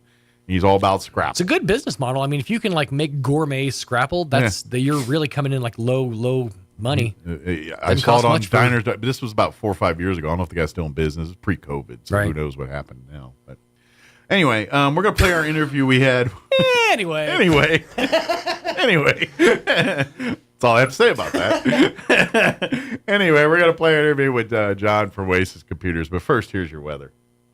I'm meteorologist Steve Hamilton with your Pecos Valley weather. Got some rain coming up with a strong low-pressure system moving into the Great Basin. Could get a few showers today. We will have some sunshine, though. Afternoon high in the upper 70s to low 80s. Rain and thunderstorms are pretty likely for the overnight. Some of those storms could have heavy rainfall. Our lows will be in the upper 50s. Scattered showers and a few thunderstorms coming up again on Wednesday, and will stay in the upper 70s. That's your latest forecast. I'm meteorologist Steve Hamilton. Hey, Steve. Currently 64 degrees. Still a little foggy, misty out there. Humidity is at 87%. Winds currently out of the southwest at 3 miles per hour. 40% chance at rain showers for today, mainly after 3 p.m. They say some of those storms could be severe. Patchy fog will linger for to about 9 o'clock. Cloudy early, then gradually clearing with a high of 78 today. Southeast winds 5 to 10 miles per hour. 60% chance at rain before 9 p.m. this evening. Again, some storms could be severe. Patchy fog after 3 o'clock this morning. Otherwise cloudy with an overnight low of 55. Southeast winds 5 to 10 miles per hour. 20% chance of showers for your Wednesday afternoon. Some fog when you wake up Wednesday morning. Otherwise partly cloudy. Looking at a high of 76. Winds out of the north at 5 to 10 miles per hour. For your Wednesday evening, mostly clear, overnight low of 51. Sunny and 82 on Thursday. Sunny and 81 on Friday. There is a 20% chance of showers Friday night. Saturday, mostly sunny and 84. Sunny and 70 on Sunday, and then a 20% chance of rain Sunday night as well. All right, 8:22. We're going to take a quick commercial break, and then we're going to play our interview with we had last week with John from Oasis Computers. Don't go away. Your locally owned and operated Big O Tires has the best deals on tires, brakes, oil changes, and more. Now through October 29th, get $70 to $100 instant savings on 4 select in-stock Pirelli, Goodyear, and Cooper tires. Plus, synthetic blend oil changes for just $24.95 and full synthetic oil changes for just $44.95. These savings won't last. Make an appointment online or head into Big O Tires today. Big O Tires, the team you trust. Hey neighbors, there's a new source for all your appliance needs in the area. We're Roswell Appliance Outlet. We sell new minor scratch and dent appliances, and we'll help you save 40 to 60% off of MSRP. All come with warranty and personalized service. We also offer parts and service for your existing household appliances. We offer financing and delivery options as well. Don't make that big box store mistake. Come see us at Roswell Appliance Outlet today at 600 South Main in Roswell, or call 575-363-9236. This October, Artesia General Hospital is here to help you take charge of your breast health. About 1 in 8 women in the U.S. will develop breast cancer. Understanding your family history and getting screened can help lower your risk and lead to early detection. They're pleased to offer advanced 3D mammography, providing increased early detection, more accurate results, and enhanced comfort. Don't wait. Request your mammogram today. Women over 40 don't need a physician's referral to schedule their annual screening. Visit artesiageneral.com/mammogram. Join Fox with Galbraith in Roswell Saturday, October 28th from 1 to 3 p.m. for the annual Halloween trunk or treat in the parking lot of Fox with Galbraith Home Improvement Center. Enjoy safe trick-or-treating, pumpkin decorating, and spin to win, plus giveaways for the whole family. Best of all, this spooktastic event is absolutely free. The annual trunk or treat, Saturday, October 28th from 1 to 3 p.m. The place where the pros go for great service, experience, help, and competitive prizes. Fox with Galbraith Home Improvement Center, Alameda and Main, in Downtown Roswell. The need to grow past our basic capabilities and experience the impossible will forever keep aviation technology evolving. Within the Aviation Maintenance Technology program at ENMU Roswell, students thrive knowing that the faculty and community are supporting their success. ENMU Roswell is dedicated to empowering students through hands-on skills training in a nurturing environment. To learn more, contact us today. Here's a Mornings with Mike Winters fun fact. The first toilet being flushed in a motion picture was in the movie Psycho. Mike thought it was Gone with the Wind. Here's Mike Winters. And good morning. It is 22 minutes after 7 o'clock, and joining us in studio this morning, back for his monthly visit, John with Oasis Computers, back with us. Good morning. Good morning. How's life at the store this morning? Pretty good. Gotten busy this week, so can't complain. There you go. People coming to see you, coming to get their computers fixed and things like that. So that's still how it kind works. of a little complaint. They all come at once. That's usually it is when it rains, it pours, right? But I hear that's the same everywhere. It's true. It's I don't know if it's a Murphy's Law thing or just it's. I'm glad they show up. That's you're just happy that Right. you have the customers, even if you can't quite pinpoint when they come in. Spread it out a little bit would be nice, but it's okay. Absolutely. Of course, if for folks not familiar, John owns Oasis Computers, which is a company that can help you with computer. If you need a new computer built, something like that, he can handle that. If you're trying to salvage life out of an older computer, he's got you covered there. And really anything in that tech world that you're looking for advice for, networking stuff, John and Oasis Computers can help you do all that stuff. So. Yep. A lot of times when John joins us, we talk tech and things here and just talk. So kind of this time of year, I mean, what's are we? I know next month everyone's going to be back to the Black Friday thing, and we always talk about there are deals out there, but pay attention to what's in there to determine whether it's worth it or better leave that one on the shelf. Yeah, it seems to change a little bit. It's not as big as it used to be. Yeah, it used to be real big. Right. Maybe. I think it's been ruined by the internet, where they start earlier and Sure. earlier, and everybody trying to get ahead of it. Yeah, Black Friday starts like in September January. now. Yeah, you're true. It is true, Right. and so maybe some people are just like I don't want to deal with that, but online and some of these they're still doing some deals on occasion. There are like some good deals to be found sometimes. But you gotta and here's the thing. John's always said it. Look, if you see a deal on the internet and you're kind of wondering if it's worth it or not, show me. I'll tell you. And I'll Stop tell you. by. If it's really a good deal, I may go get some myself. He's like saying, "Hey, order a second one, and I'll pay you." Right. Right. But so I know we're getting up on that time of year again. So if you do have those kinds of questions or looking to maybe that's the time to purchase some technology for your home, then please don't hesitate to use John as a source to help you. No, because if there's any question, come and ask me. Sure. Try to steer you in the right direction. And a lot of times, too, like if you explain to John what you're trying to do, he could probably say, look, I know what you're trying to do, but I could offer a way to do that probably cheaper and more efficiently. Well, I come in a lot of times where you need help with, I need my data, I need the new one set up, whatever. So I don't mind selling one. Right. But if it's a good deal or I don't have what you exactly want, you found it somewhere else, then you need help with transferring, setting up, whatever, bring it by. You want to make it as easy as possible for him. Yeah, we'll help with that. Absolutely, because John knows, if anybody knows, technology is awesome when it works, but when it doesn't, you want to throw it out the window. And he wants to help you navigate like they have something against us. I had a phone problem and a nightmare.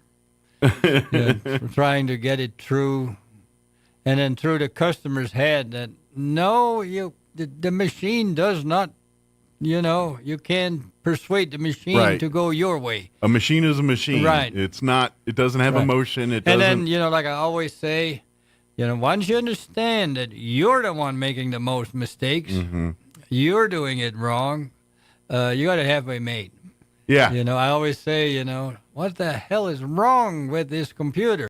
It's doing something wrong. Now it's more like, okay, what did I do wrong now? What step did I miss? Right, What thing did I? And then they change it and they make it more difficult with the two-factor and things like that. And it's just tough, even for me once in a while. Absolutely. And here's a message I've got for young people. It will happen to you as you get older. You're going to hit a certain plateau in life where your technology just gets there. And then at some point, you're going to hit that wall and be like, I'm tired of learning new things. It happens to all of us. Like young people, you're immersed in the world, so you change on the fly, you're good with it. But I'm going to guess 40. Somewhere in your 40s is about where you start. Probably. You start going, well, you get used to how things are working, and it works for you, and you like it, and you settled in with it. Yeah.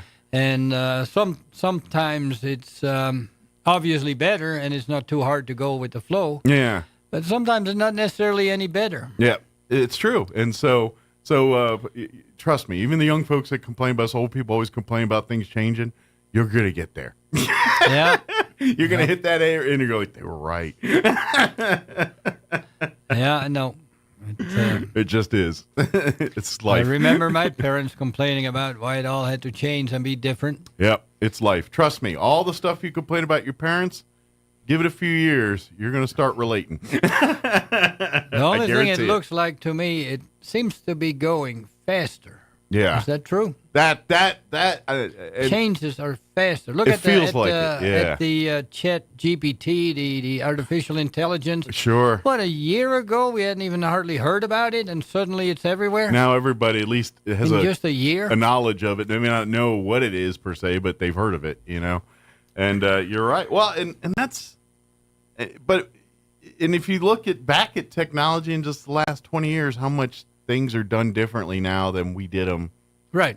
In our lifetimes not that long ago, just something that it's like, man, just seems like a few years ago I did it a completely different way back then. And so it's just traditions going, even things that you take as like tradition. Oh, it's that time of the week. I got to do it. Right. That goes away now because something 200 years ago, it was amazing to make a picture of something, the new technology. And look what y'all needed for it to get just a picture taken. And now it's click with your phone and edit it on the phone. Yeah. I mean, just even simple things like wanting to know what time a movie plays or what's the time of the day. Back in the day, you used to call a number to find the time or you called the movie hotline. Now it's a quick 3-button search and there it is. The question is, though, are we better off or not? That's just it. It's in some sometimes you are. A lot of times we are. But and sometimes it's you're like leave it alone. Who cares? There's a reason why it's a slower process, and it should be that way. But it is like that. But trust us, younger folks, that you will hit that plateau at some point where you're like, I'm done trying to learn new technology. It's like where I'm there. Everything I got, I want to know I have it. So that being said, but when you hit those walls.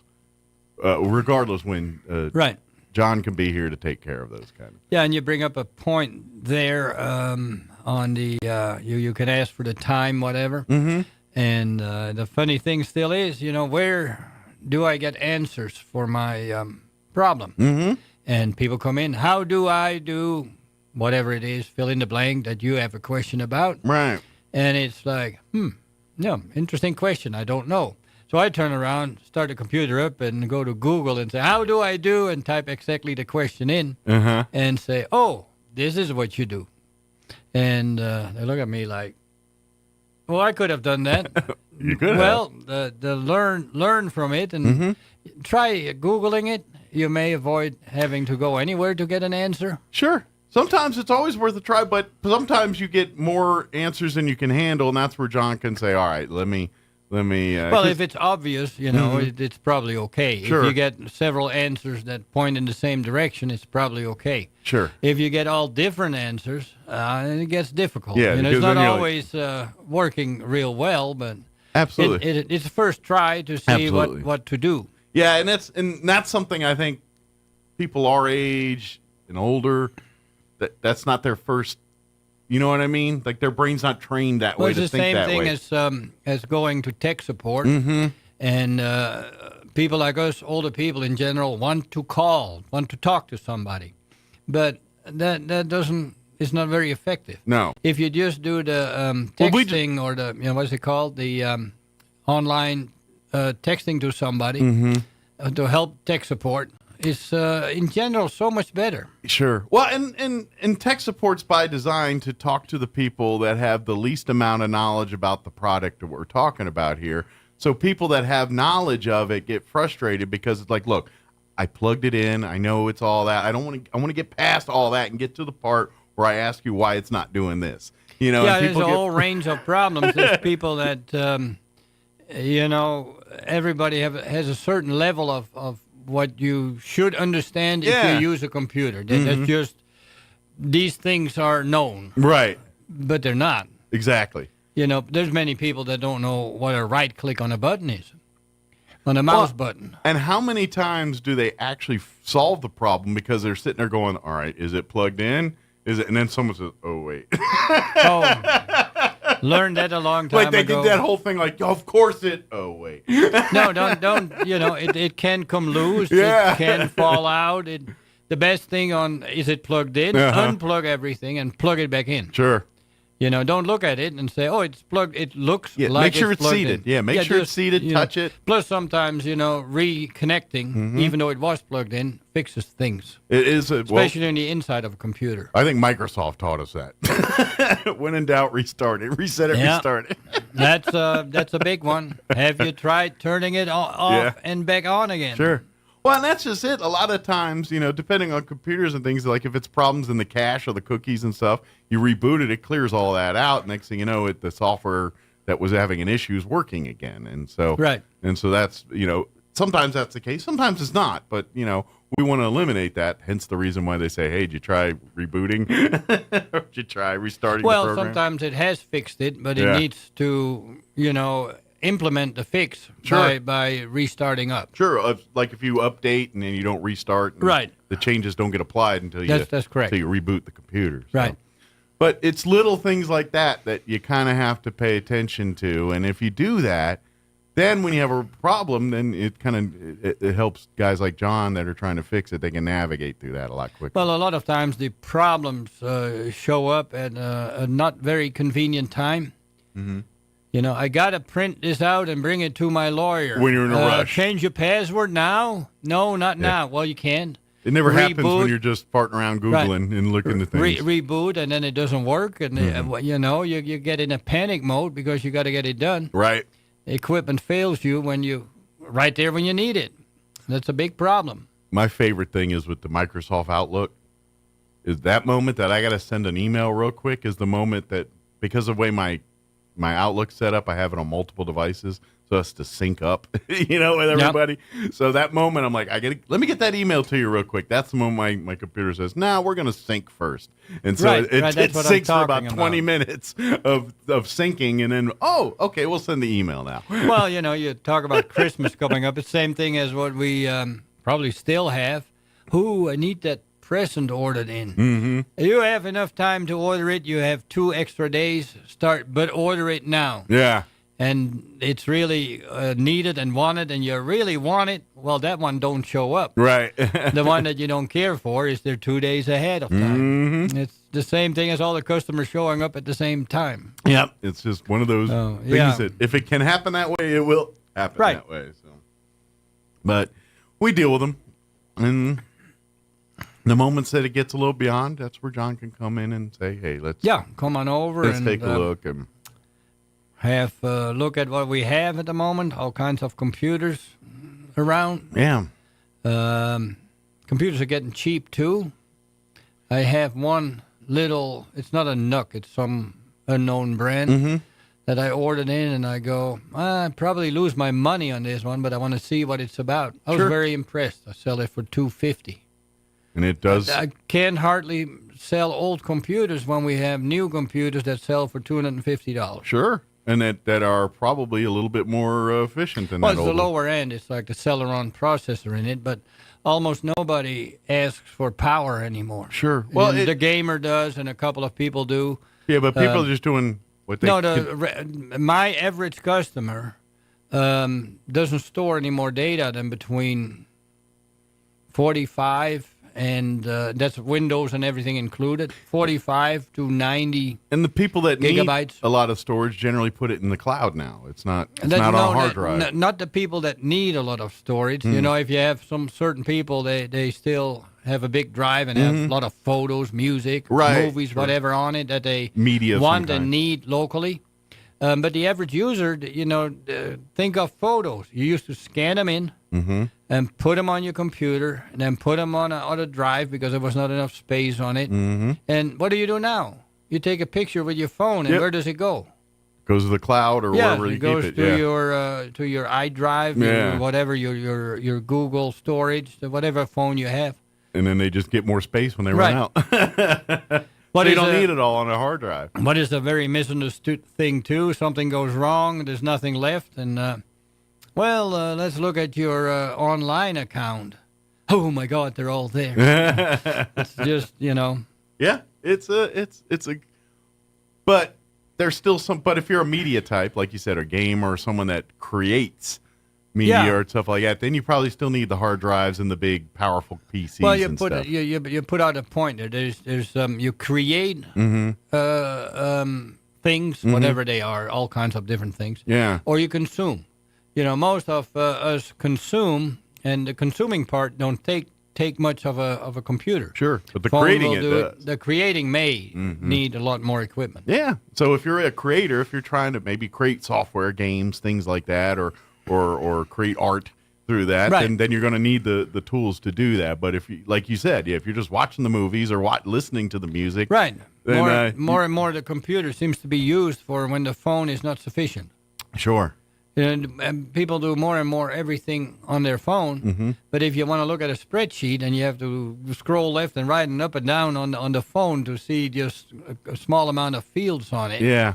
And then maybe a computer with 3 screens on it that shows the whole thing may be better. And that could be a generational preference too, because I notice like guys like me, I don't like to do notes and things on the phone. I part of it's because I'm blind and I get you know what I mean.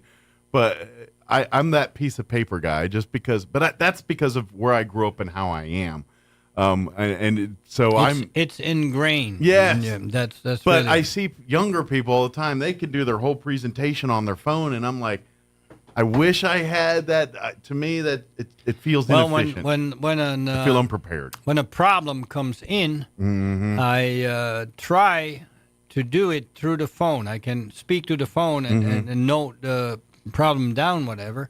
And I've got it all set up, and I seldom use it. It seems to be still more convenient to have a check sheet as to the name, your But problem. I think that's just how our brains work. Like someone that never was introduced it that way and done maybe through a digital way probably don't agree with us. That's what I would. I use both. There's a lot of things that do get dictated in the phone because it's so much easier. So if once the problem is established and I come up with a solution.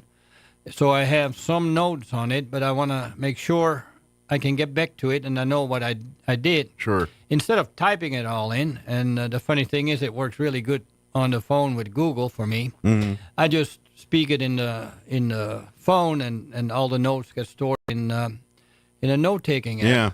And, then you can paste it and copy it and do whatever you want with it.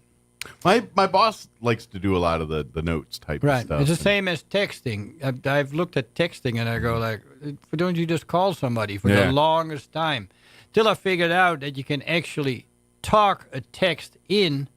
And the software's a lot better. Well, yes, these days it is. For the last, 5-6 years? Yeah, the early versions of that, you talk something, and you'd be lucky if you got 6 words of it right. Google is. That's why I keep pointing at Google. Google is amazing on it. They've gotten a lot better with my Dutch accent. That's whatever. Yeah, you might. Yeah, with your accent. The machine has in general no problem with it, except for a few words that I never can get right. Gotcha. But if I speak into that phone and I hand it over to you, and you start speaking to it, it has no problem understanding your different slang or whatever. It's not used to listening to me, but it'll understand me. No, it just picks it up. Unlike the older software, you had to train it to listen to your voice. Sure. This doesn't just do it. If you remember, like I have Apple phones and I've had them, but like the early versions of the recognition voice, they used to have you say this. Yeah, Dragon Naturally Speaking. Yeah. You had to sit, half an hour down with it to train it. And then the problem with that was, so I will train this to listen to me. Yeah. And then when you actually start dictating, you say, so I will train this to listen to me. And then it doesn't do it right. You don't talk, you just talk how you normally talk. Right. So that's a tip, too. If you have to do some training, do it the way you normally do it. Don't try to do it. Don't try to speak to something that doesn't understand it, and you have to be very careful. Otherwise, you're going to have to do it the rest of your ownership of that device.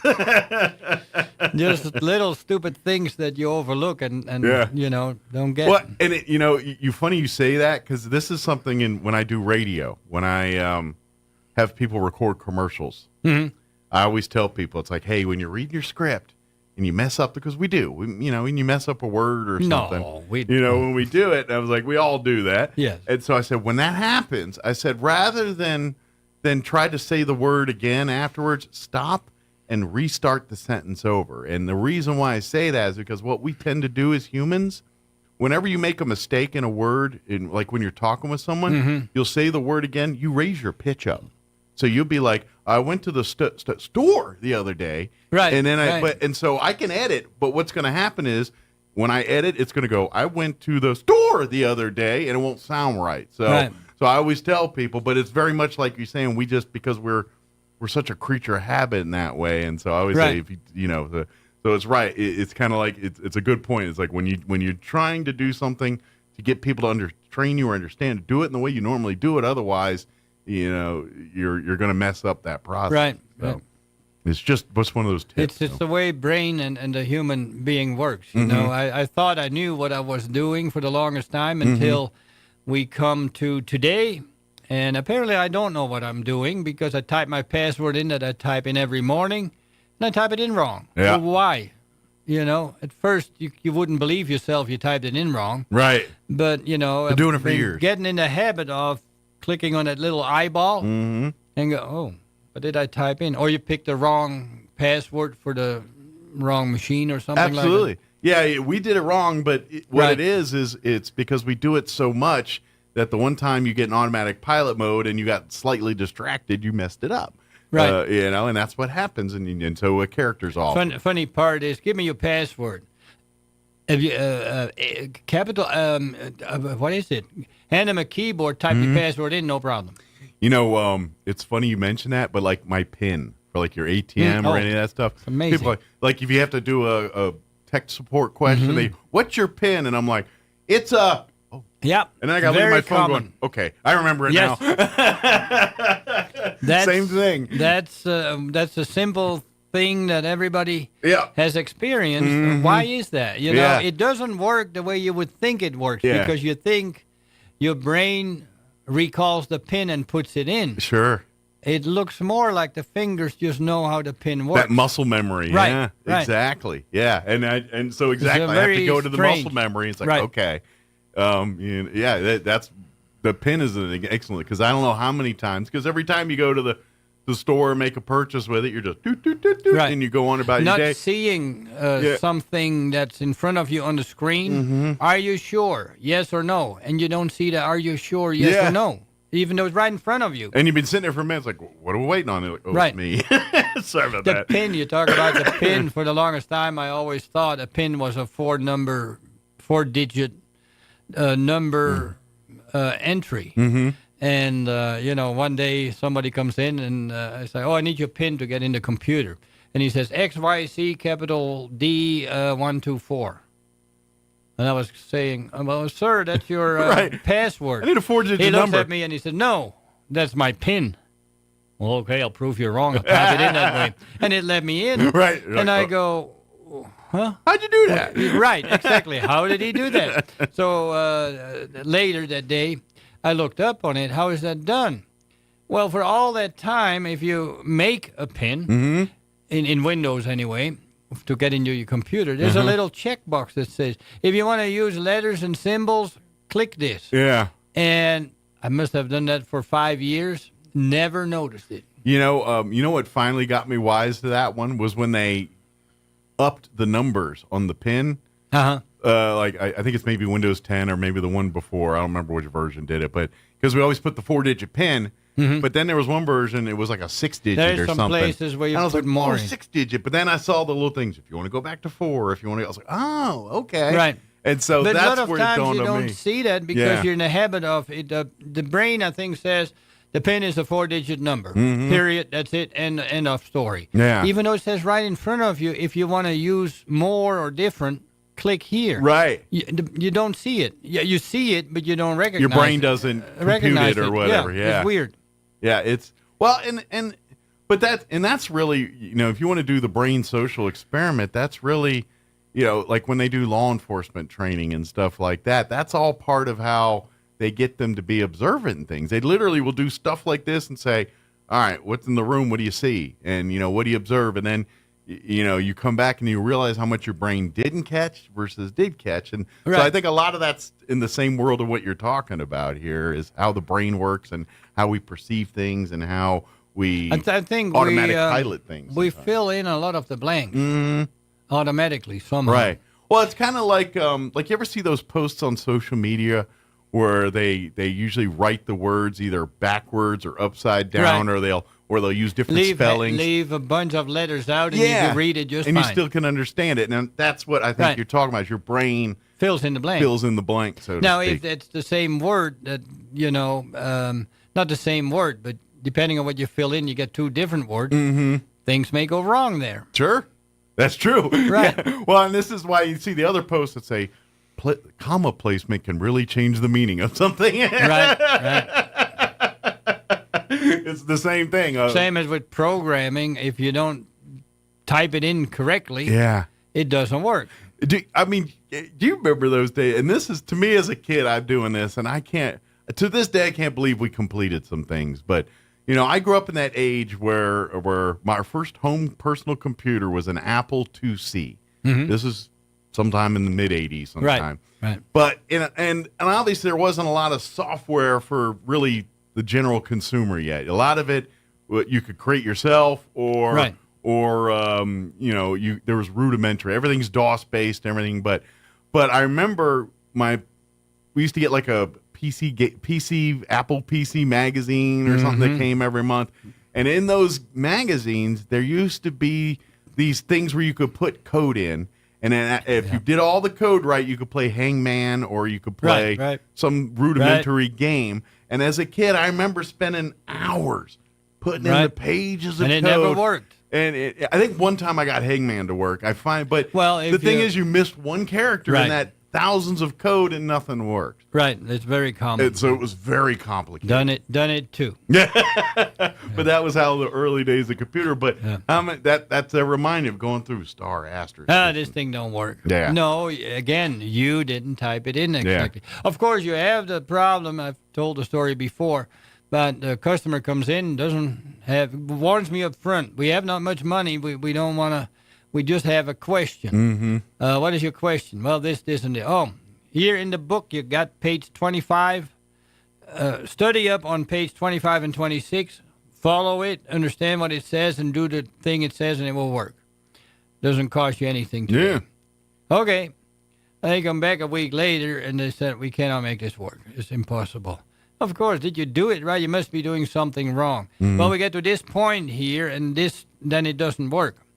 And it says, something about C // whatever. Okay.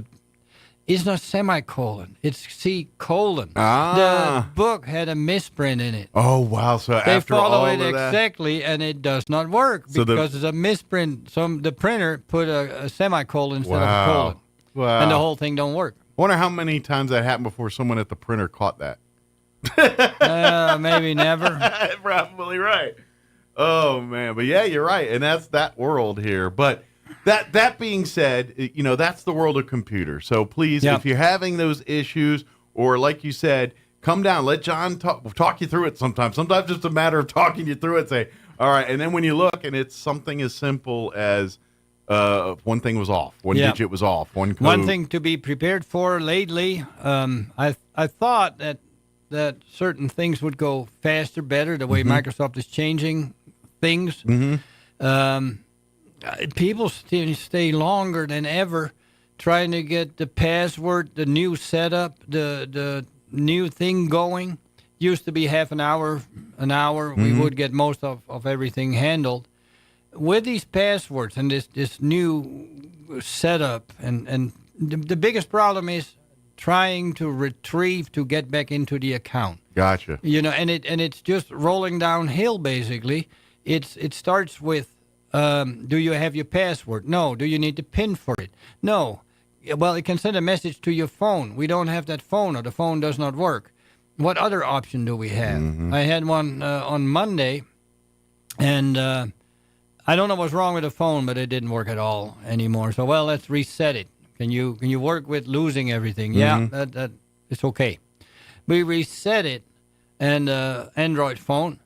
The phone comes back up. We set it up, and we run. It says put your Google account with it. So I put Google account in it, and then it says, okay, we'll send a message to this phone number.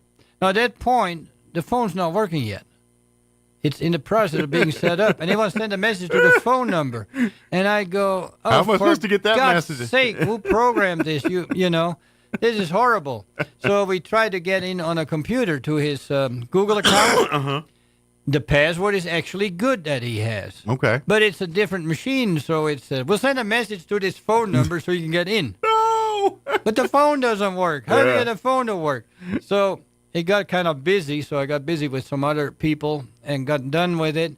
And I go, I'm sorry, I don't know what to tell you. This is stupid. You can't. You got to be able to get in. Right. And it's like catch 22 here. Don't know what else to tell you. So he gets up to just about call it quits, and I go, wait a minute, it's a phone. It doesn't need a Google account.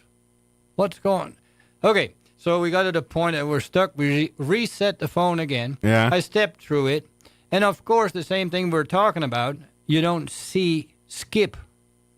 You don't have to put the Google account in. You need to set the phone up so the phone works so you can receive a text message to the phone number. Gotcha. And then you can set your Google account up. You get a text message to that phone on that phone number, and it automatically says, you want to use this number? Yeah. Yes.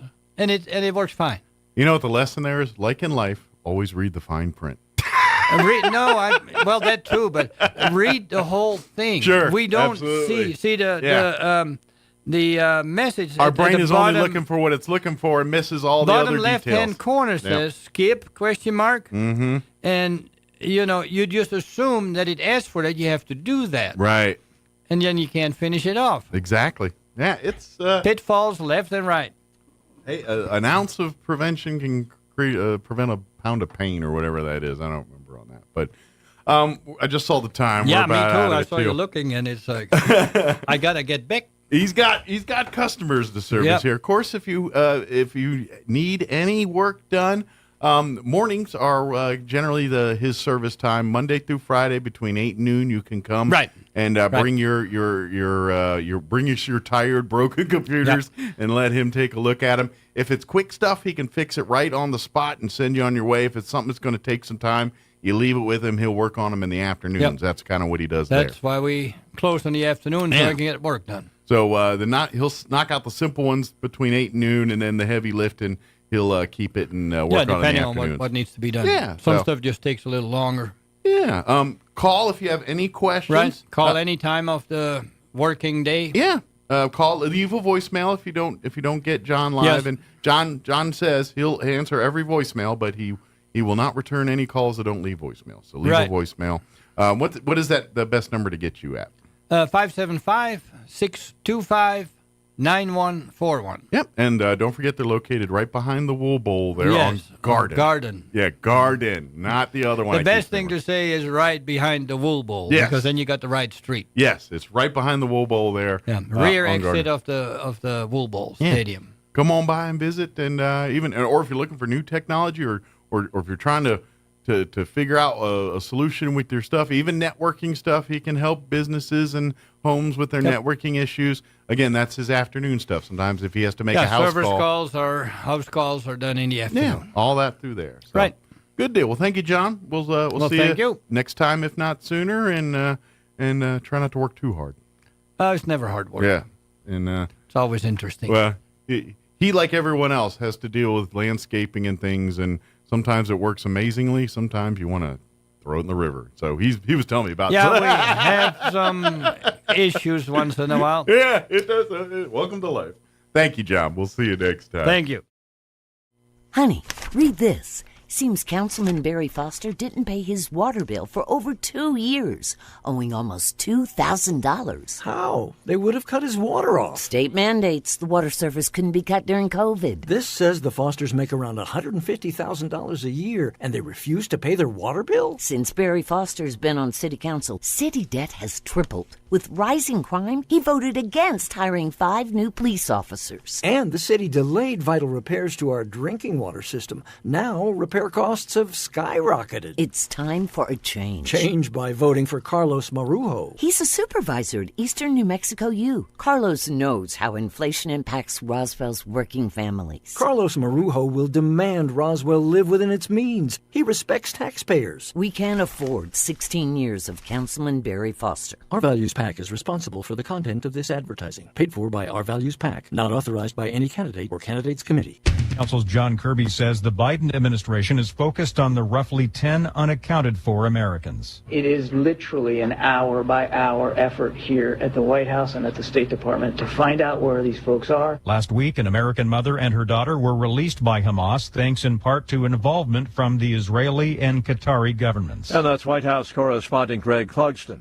Holding out the hope of a brighter future for the country, former President Trump has signed up for the New Hampshire presidential primary. Trump is the first person who has served as president to file paperwork in New Hampshire in person more than once. All candidates are asked to write a message to voters in New Hampshire. I'll say a simple message.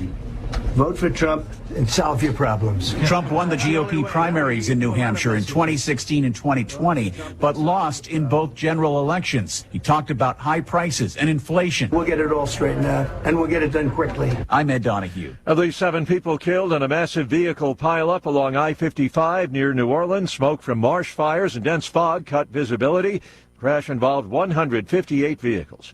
Georgia's abortion law, banning most abortions once a detectable human heartbeat is present, remains in effect following a ruling by the state Supreme Court.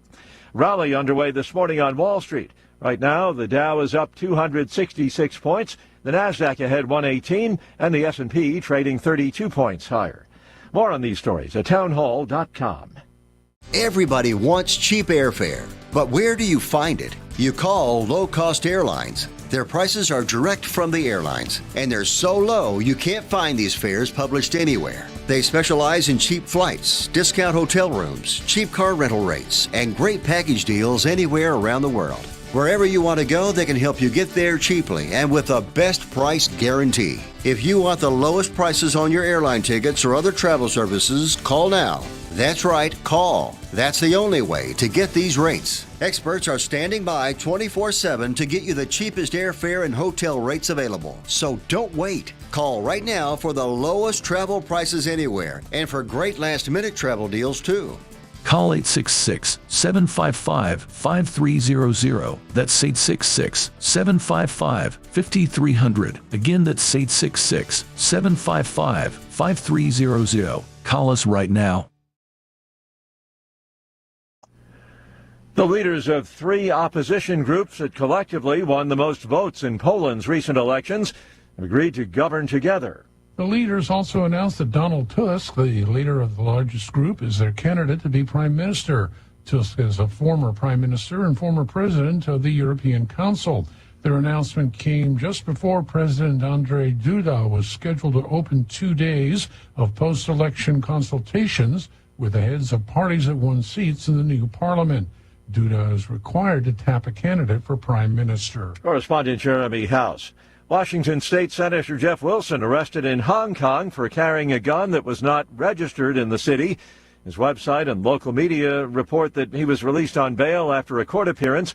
Local media reports say Wilson was arrested Saturday after landing at the Hong Kong International Airport. He was traveling with his wife for a 5-week vacation in Southeast Asia. Townhall.com. Vladimir Putin's leading foe is facing another setback. Imprisoned Russian opposition leader Alexei Navalny on Monday refused to leave his cell and skipped a court hearing, protesting after prison officials took away all of his writing supplies. Navalny, who is serving a 19-year prison term, was due to participate in a court hearing via video link on Monday after one of his many lawsuits he had filed against his prison. After Navalny's refusal to appear, the court hearing was adjourned until November 2nd. Navalny's 2021 arrest came upon his return to Moscow from Germany, where he recuperated from nerve agent poisoning that he blamed on the Kremlin. He's since been handed 3 prison terms. Keith Peters reporting. California's Democratic Governor Gavin Newsom has opened a week-long trip to communist China. Newsom starting off his visit by talking about so-called climate change. More on these stories at townhall.com.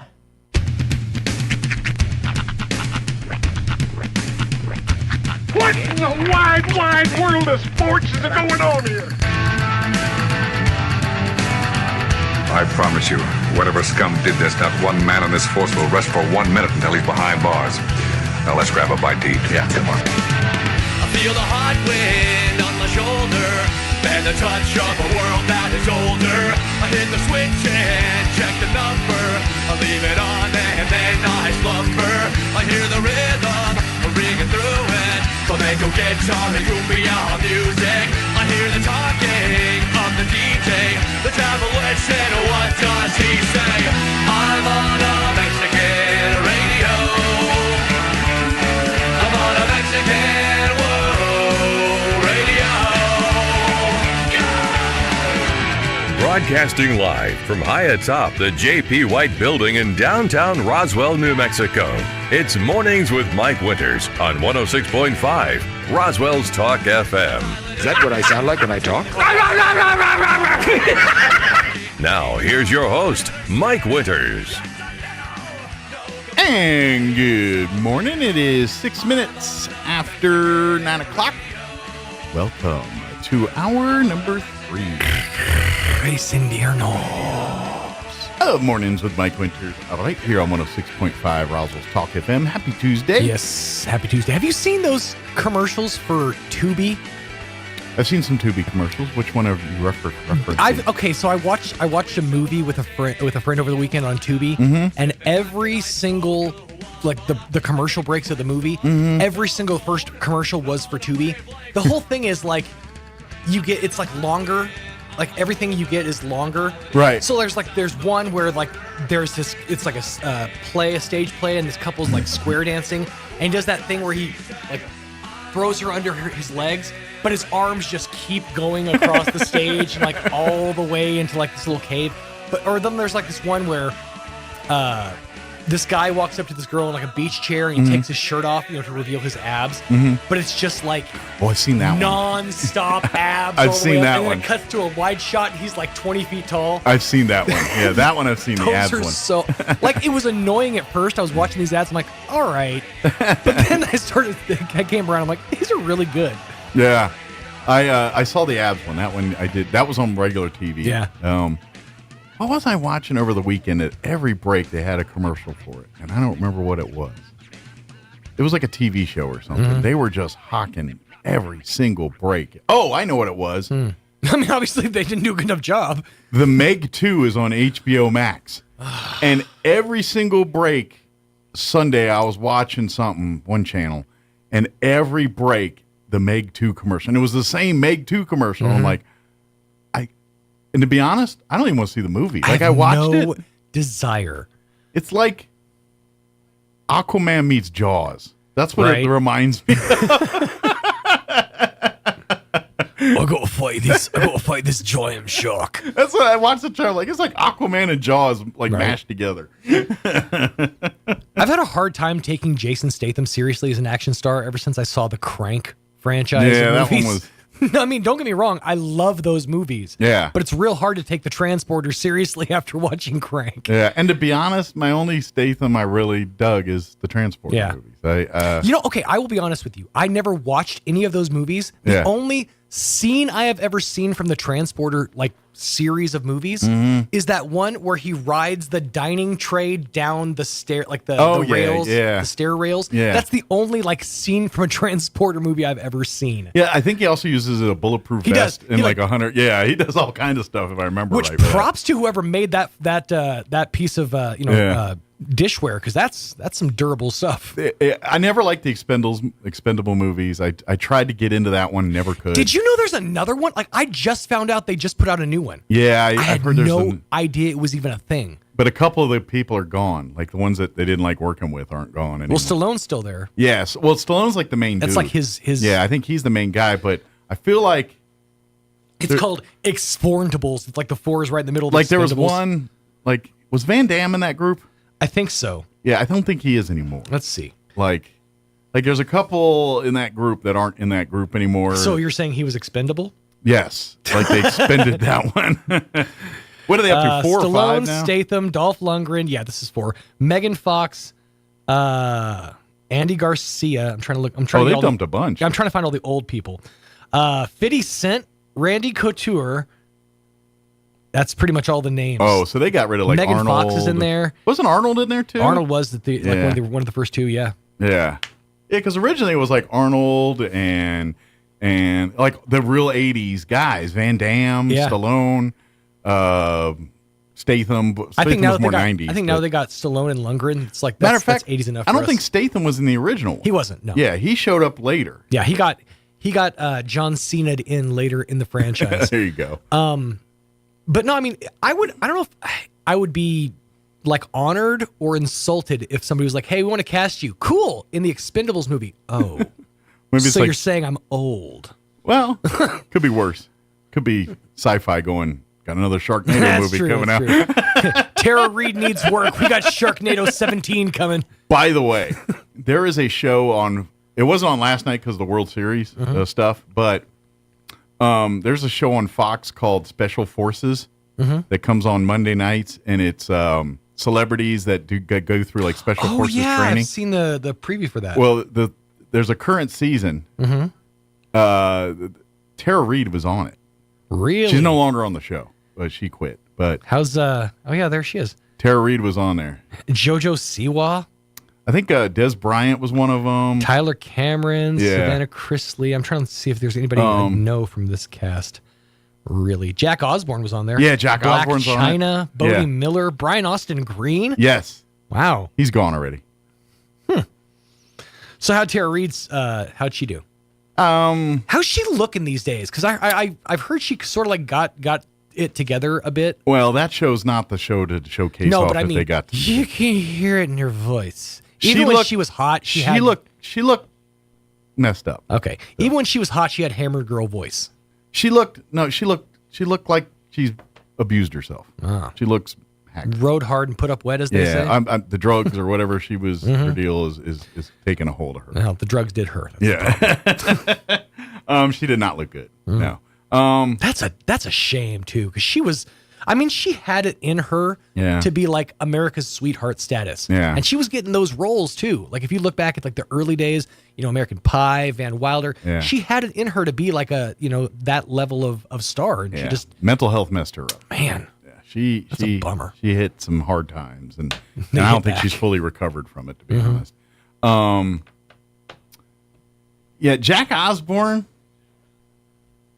I like Jack Osborne in many things. He's usually pretty funny and kind of witty, and I don't mind. He does a lot of paranormal, and he's that guy. He likes to do extreme sports and things like that, even though he's not quite the. Yeah, he's a schlubby guy, but he's into the extremer side of things, which makes sense because if your dad is the frontman for Black Sabbath, I mean, you're going to have a little bit of edge to you. Well,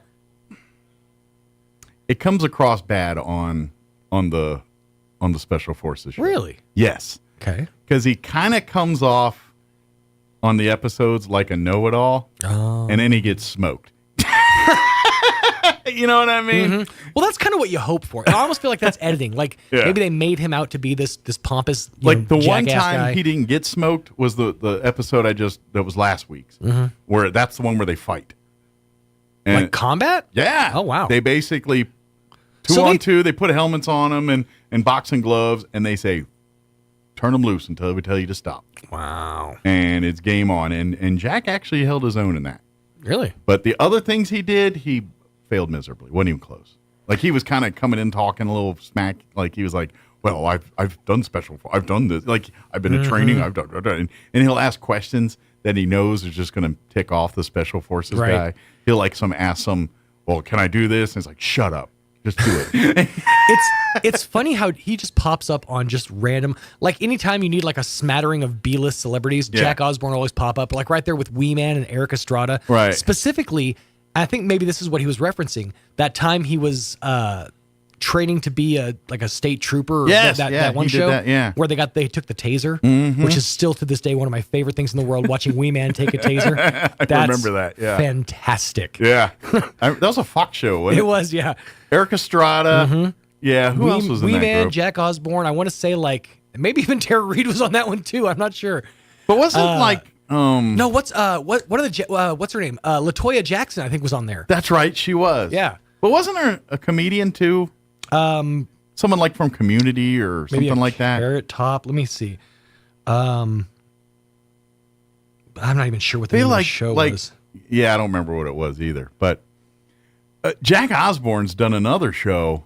Like I think like Ozzy and his mom do things just so Jack has a way to earn income. Right. Like there's a show, and it was very popular during COVID, actually. Because I think it was one they could film easily. And it was basically Jack Osbourne playing paranormal, freaky clips. Ghosts. Really? Right. Whatever. Anything. Like a clip show. Yeah. Stars freaky and clips. Stripes. That's what it was called. So, and basically it's done in the home of the Osbournes. And basically you see Jack and Ozzy and Sharon sitting on a couch, and literally the dogs and everybody, all the dogs and all that. And then Jack just sits there and plays clips, and they comment whether they think it's real, fake, or the 1 to 10 scariness level of the video. And usually, so it's just Jack doing it and then letting Ozzy and Sharon pop off comments. And that's basically the show. But it was so done, like Sharon, it was even filmed like, all right, well, Mom's upstairs still in the bathroom. And so she's like sitting there. So Ozzy and Jack are just shooting the bull for a minute, and then she pops down. Like, all right, you ready to watch videos? It's literally like that. They were just at home. Yeah, it was shot. And I think, like they wanted to work in the reality aspect of it. Right. But I think that was one of those shows that Ozzy and Sharon just said, all right, fine, Jack, we'll do it just so you can get a paycheck. Shut up. That's fine. You know what I mean? Right. Because Ozzy clearly looks like he just rolled off out of the T-shirt. I mean, they threw some makeup on him because he knew he was on camera. But literally, it's like, hurry this up. I got a game at 2 to watch or something. You know what I mean? That's gotta be right. I mean, being the son of somebody who like Ozzy Osbourne without any like showing musical talent, that's got to be rough on you. Yeah. Now, granted, Ozzy didn't really like make it until he was like in his. I mean, they were in like their 40s, right? When Sabbath took off. 30s. 30s. He was probably in his 30s. So he was a little bit of a late bloomer to the late game. Late 20s, 30s, maybe. Yeah. So maybe there's still hope for Jack, but it's like I don't know that he has any discernible skills. Well, I think Jack's more of a maker than a. Like, I think he, like all these shows I think he produces He's more and on the makes producer them. side of things. Like that show I was talking about, I think that's something he produced and made and sold to the network. That could be. Or Discovery or whatever channel was showing it, I don't remember.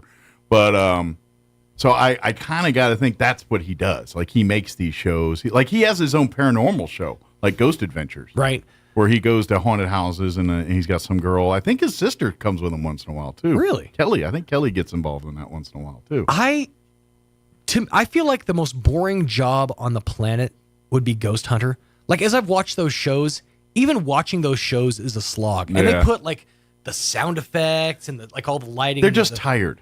It's just so boring. You're Like just when they going to first an came empty out, they house. were interesting and new and exciting, and you're like, "Ooh, the ball moved," you know? Right. Now, it's the popularity syndrome where now a whole slew of people are ghost hunters now. It's like these are people that can't find real jobs. Like they're just looking for their way in life, Right. And so they watch Ghost Adventures or whatever. Now they all think they're just in an interview. What skills would you say you have? Well, I can sit in an empty room and talk to nobody. That's right. I've got that. I can set up a laser grid that won't make any difference one way or the other.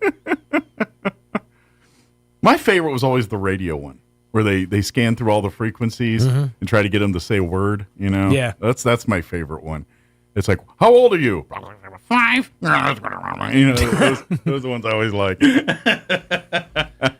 The ones like Ghost Adventures got all like they had a tech guy, and I think he just like for a couple seasons there, and I haven't watched it in a couple years, so I don't know if they still do this, but it was kind of like they had their one guy that loved to make technology to detect ghosts. Right. And one was like that stick figure thing, and who knows? Well, Ghost Hunters. I remember Ghost Hunters was the one where the first one I ever saw where they introduced the laser grid. That wall of the green dots. Yes. Well, I love the stick figure guy the Ghost Adventures one has, where it's like a stick figure and all of a sudden it just shows up. It just dances around.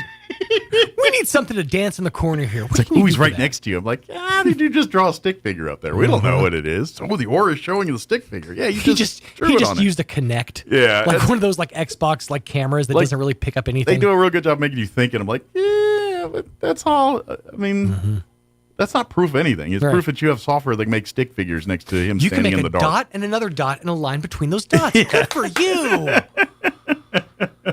You know, I want to see a ghost. You know, I don't want to see something like it. And the thing that gets me most angry about Ghost Adventures is Zach, and he didn't used to be this bad. Like, if you watch early Ghost Adventures, he wasn't this over the top. You get about 3 or 4 seasons in, and next thing you know, every room Jack, or whatever his name is, Zach, not Jack. Yeah, Zach walks Zach in. Baggins. Oh, Yeah. I'm so cold. Yeah, he gets this.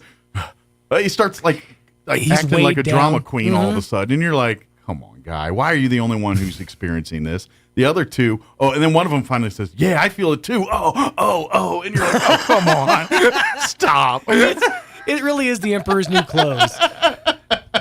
I'm like, "Come on, man." I would love to be the skeptic. Just be like, no, I don't feel it. Yeah, but you know, we should turn these lights on. Like the one that always got me on the Ghost Adventures, the show, and it's one of like season 1. It's that Mackey's honky tonk place in like Tennessee or Kentucky or someplace. It's like a old dive bar country thing, and they claim there's like a portal to hell in that thing. And they've been there like twice. There was one time, and they may have gone 6 times since. I don't know, but during that like first season they went, and they actually had like the second one they had like just average Joe Schmoes and Jane Does roll in and hang out with them on the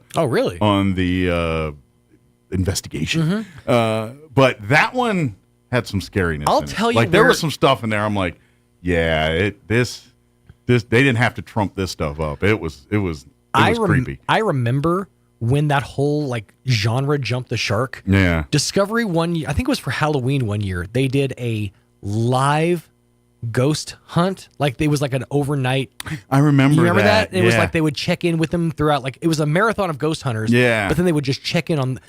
But every time they would check in, it was just like nothing was happening. Right. And that's when you realize, oh, the reason these shows are 30 minutes is because they take all the good bits from a whole night of sitting in a room talking to yourself and put it into 30 minutes. Well, and that's exactly I saw one of those, and I'm not sure if it was an original one, but it was early, and it could have been Ghost Hunters. It wasn't Ghost Adventures. It was someone else. They were British people, and they did overnight live at Gettysburg. Oh, really? And so it was a 6-hour broadcast and it was on Discovery or Travel or one of those channels. Right. And I recorded it because I'm like 6 hours. I'm curious, and it's Gettysburg. I like it. And I recorded it and I watched it over a course of like a week and I'm telling you, 6 hours of that thing, there must have been 3 or 4 instances of something like, whoa, that was cool in 6 hours. More the happened rest of it, in the movie Gettysburg than happened in this. The actual Battle of Gettysburg was more, but it was a lot of filler, and then they had a lot of, because it was live, they had a lot of prepared pieces to play in between the dullness. Like, well, now they're going to hang out, because they would go to different buildings for an hour and hang out or so over the course of the evening. And so they'd be like, okay, now they're going to the blah, blah, blah house. And in this house, in 1863, this is what so-and-so did this. And they had so it was a lot of those prepared things. And then they'd be sitting in the dark going, all right, we're going to try to communicate now. Is the spirit of Jane Doe here? If so, please flicker the light or whatever it is. And then it's 20 minutes of nothing. Was that a flicker? Did you see something? No, I didn't. Did you? No. Battery died. Commercial. Yeah, it was a lot. By the way. So, is our guest here? Yeah. Very good. Our guest is here. Lori Schatz is going to join us and give us an update on what's going on at Desert Willow, the Roswell Communal Theater, and Kiwanis as well, too. Before we do that, though, let's get you up to date on the weather. I'm meteorologist Steve Hamilton with your Pecos Valley weather. Got some rain coming up with a strong low-pressure system moving into the Great Basin. Could get a few showers today. We will have some sunshine, though. Afternoon high in the upper 70s to low 80s. Rain and thunderstorms are pretty likely for the overnight. Some of those storms could have heavy rainfall. Our lows will be in the upper 50s. Scattered showers and a few thunderstorms coming up again on Wednesday, and will stay in the upper 70s. That's your latest forecast. I'm meteorologist Steve Hamilton. Thank you, Steve. Currently 64 degrees here in Roswell. Humidity is at 87% with south winds at 3 miles per hour. Looks like the fog's burned off and we're now still cloudy, but the sun's starting to peek out there. There is a 40% chance for rain this afternoon, mainly after 3. They say some of the storms could produce some heavy rain or severe in nature. Partly cloudy. Otherwise, with a high of only 78 today. Winds will be out of the southeast 5 to 10 miles per hour. Chance of rain bumps up to 60% tonight, mainly before 9 p.m. Again, some of those storms could be severe. Expect patchy fog after 3 o'clock this morning. Mostly cloudy for the evening, overnight low of 55. Tomorrow, 20% chance for afternoon showers and thunderstorms, patchy fog till about 9 o'clock tomorrow. Otherwise, partly cloudy and a high of 76 tomorrow. Winds will be out of the north 5 to 10. Wednesday night, clear with an overnight low of 51. Thursday, sunny and 82. Friday, sunny and 81. And then for the weekend, mostly sunny and 84 for Saturday. Sunny, highs only near 70 on Sunday. We do have slight rain chances, 20% Friday night and Sunday night as well. We'll see how that shapes up. All right, 9:26. We're going to take a quick 2-minute break, and then Lori Schatz will join us here on the other side. Don't go away. You're listening to Mornings with Mike Winter. It takes a long time to develop trust. At LaGrone Funeral Chapel, they've been earning your trust for decades. They understand how important it is to friends and family to celebrate a life in the way you choose. The professionals at LaGrone will ease your stress and anxieties. They'll provide the guidance you need to select a service that's appropriate. And that's what they've been doing for generations, earning your trust and doing the right thing. LaGrone Funeral Chapel and Crematory, 900 South Main in Roswell. Online at LaGroneFuneralChapels.com. Here is your chance to get the furniture you've been dreaming of. Hi, this is Melanie from Glenn's Furniture, and it's time for a sale. We are giving additional discounts on everything in the store. That new bedroom set you've had your heart set on, a dining table for new family members, even artwork to enhance your space. It's all here right now at discounted prices. Don't miss out on this rare sales event. Come see us at Glenn's Furniture on the corner of Union and Alameda, where delivery is free since 1953. If you're missing a tooth or several teeth, a dental implant may be the ultimate solution. Implants look and feel so much like real teeth that you probably forget you have an implant. Maupin & Brown Dentistry is one of New Mexico's most experienced implant providers, with literally thousands of implant patients who are absolutely delighted with the results. Call Maupin & Brown today for an evaluation. You'll be surprised how affordable implants can be. Maupin & Brown, your choice for experienced, state-of-the-art dentistry. Roswell High, along with Farmers Country Markets, Dion's Pizza, Salads and Subs, McDonald's, Cattle Baron, Wakefield Oil Express, Dunkin' Donuts, Texas Roadhouse, and 106.5 Roswell's Talk FM are proud to present the September Teacher of the Month, Elizabeth Nahar. Mrs. Nahar teaches 11th grade English and is a yearbook advisor. This proud ENMU grad is also the proud mother of 2 beautiful children. Now in her 2nd year at Roswell High and her 8th as an educator, Mrs. Nahar pushes her students to be their best. As nominator Anahi Dominguez says, she truly cares for all her students. Congratulations, Elizabeth Nahar, September's Teacher of the Month. Here's a Mornings with Mike Winters fun fact. Elephants use these skin folds on their bodies to crush mosquitoes. Mike Winters uses his to hide M&Ms. Here's Mike Winters. And good morning. It is 9:28, and joining us in studio this morning to fill us in on several different things, Lori Schott's back with us. Good morning, Lori. How are you doing today? Good morning. I'm good. Good deal. Well, first off, how's life treating you right now? Busy Busy for the month of October. Always is. I was just telling you, so I'll do a shout out to them. If you haven't come out to Heirloom Acres, they're doing that pumpkins and fun every weekend through we Halloween. have a corn maze, and that's different than like Gray's has the pumpkin patch, and we Yeah. have that too. But I think Graves has scaled back a little bit on some of their stuff this year, and Heirloom's kind of picked up some stuff. Yeah, exactly. So if you're missing some of the come stuff on at Graves, come on down to Heirloom. Right. It's bring your family. 4 and over. It's $14. They're open Saturday and Sunday. They open Saturday at 10 o'clock or 11 o'clock. We go to 8 o'clock on both days, Saturday and Sunday. This will be the last weekend. It has been quite busy. They grow their own pumpkins. So unlike some other places down near Carlsbad who still have the stickers on their pumpkins, that's what people tell me. Maybe they grow the stickers. Maybe they grow with the stickers, right. So we have our own pumpkins. There's some cantaloupe and watermelon and things that are mixed in there. And if you don't care about mullins, fellas, they have a corn cannon. So, you can shoot corn. So let the rest of the cannon. family pick the pumpkins, and you go hang out at the corn cannon. And the corn maze is for 100 years of the Carlsbad Caverns is what we're celebrating. There's 2, the shorter, easier version, and then the one everyone gets lost in. So if you got that uncle that's annoying everybody, just send him to the maze, and then the rest of you enjoy your day while he's stuck in there for the next hour. And you asked about a tractor. We have a tractor that pulls a grain train. So if you don't even want to walk through the maze, you want to drive through the maze, that's on the other side.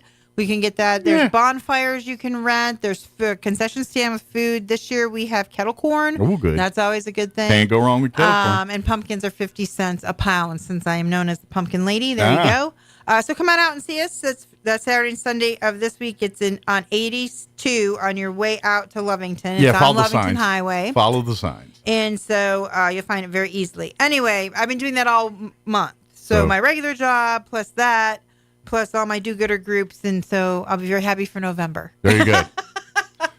To come. So are you tired of like pumpkin spice lattes and all that already? No. I haven't even started that yet. Okay. November. I just have to look at the real ones all the time. Gotcha. So in November you can enjoy the fruits of the pumpkins. Exactly. All the pies and the lattes and the pumpkin rolls and all that. And I will mention briefly that the Roswell Community Little Theater is having auditions on October 30th at 6:30 at their location on Union. They're doing their Santa talent show. Oh, so they're taking the acts. If you were you want to have an act compete for cash prize. Yes. And last night was one audition. Yeah. If you cannot make it on the 30th and are still interested, you can submit a video. If you want to submit a video, please give me a call at 575-513-8119. I'll get you the address.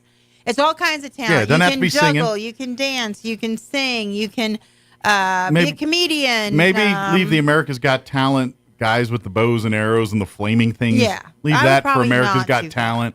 But if you got a stand-up act or a comedy troupe that wants to do a little vignette or something like that, or an improv group, or if you're a band or a singer, all the above. That's right. Yeah. Even probably if you had an animal act, like with cats or dogs, that would be something as fun. long as you don't mind, clean up your leavings. That's right. But if you got dogs and cats or whatever that can jump, or squirrels or whatever it is, bring it on.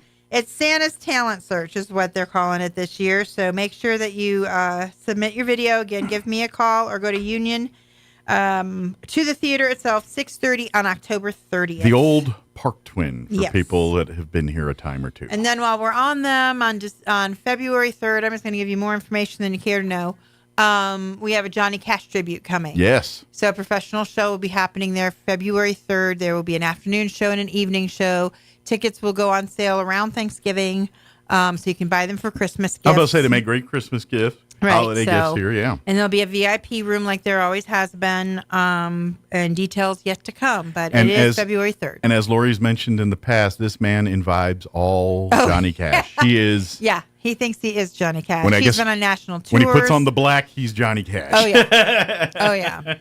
So his name is Scott. He's directed Ring of Fire, been in Ring of Fire, been in everything that has Johnny Cash in it from $1 Million Quartet. I think he's still on that national tour right now. So. And I get it, because it's fun to be Johnny Cash. I mean, let's face it. It's fun to be anybody He's like famous, one of the coolest right? dudes on the planet. Like he did, even when he screwed up, people are like, it's cool, it's Johnny. You know what I mean? Well, a lot of people felt that he was in prison. He was not in prison. No, he performed in prison. Now, he may have spent some time in jail a time or two as a younger man. A few times. But I'm not sure he spent any time there. The whole Fulton, that's all in San Quentin, I think he performed in. Those were all performances. Correct. Yeah. Yeah. So those are kind of fun things going on at Roswell Community Little Theater. So make sure you get a hold of all of them. Talk with Heirloom Acres. So what I'm really here to talk about, Desert and Willow? I hope that, I sweet. actually brought tickets for you to give away. Good. Thank you. So I brought, did I give you one of these last Not yet. time? No, a postcard. I put them out on your Yes, counter thank you. as well.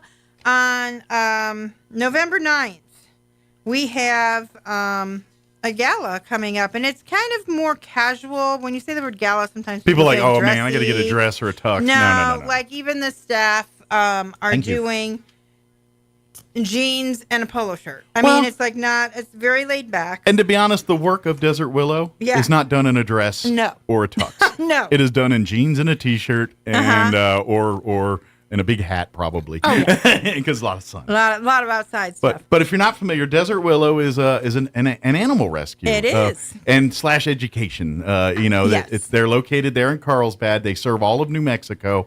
When they get like, and this happens throughout the state, if you got an owl or a bird of prey or an endangered species of any kind that is found in nature, damaged or injured or something like, Desert Willow comes to the rescue. That's what they do. We serviced, I think, the number, and it could still go up, but now that we're done with spring and babies and all that season and summer, we are at 720 animals we have served this year. Now, the goal is to put them back into their natural to habitat. release them back out to Unfortunately, that's not always the case because some are too hurt to survive on their own in the wild. And in that case, then the Desert Willow folks make it their home, and they live their lives awesomely at Desert Willow. And then some of them are used for education and gone to schools and various other educational things to show our kids and kids at heart more about our animals of our state and all, and they call this place home. Right. And people don't know we have Mr. Peabody and Seymour. They were just at Art in the Park in Artesia this last weekend.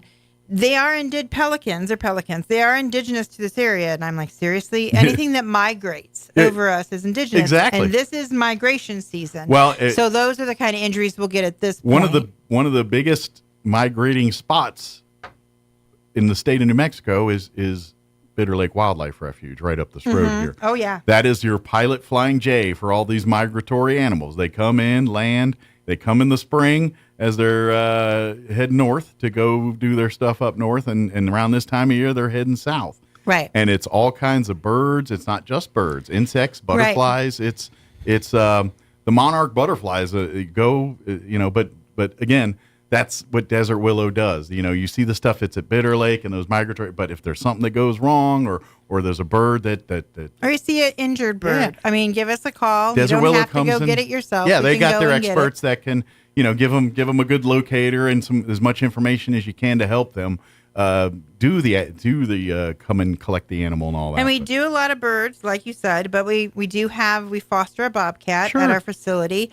We've had squirrels and turtles this year that we have a lot of turtles have come in. We're a good region for turtles. They got a lot of environment they enjoy.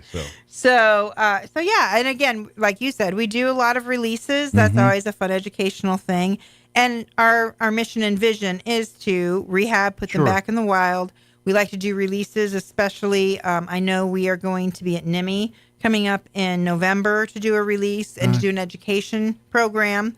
And that's what we makes had a lot of screech owls this year, not just horn owls. So and that's what makes Desert Willow's services so special, because if the intent to release some of these animals is back to the wild, there's a certain way you have to handle and treat them. Right. They're not pets. Yeah, you don't want them to get too comfortable with human interaction. Right.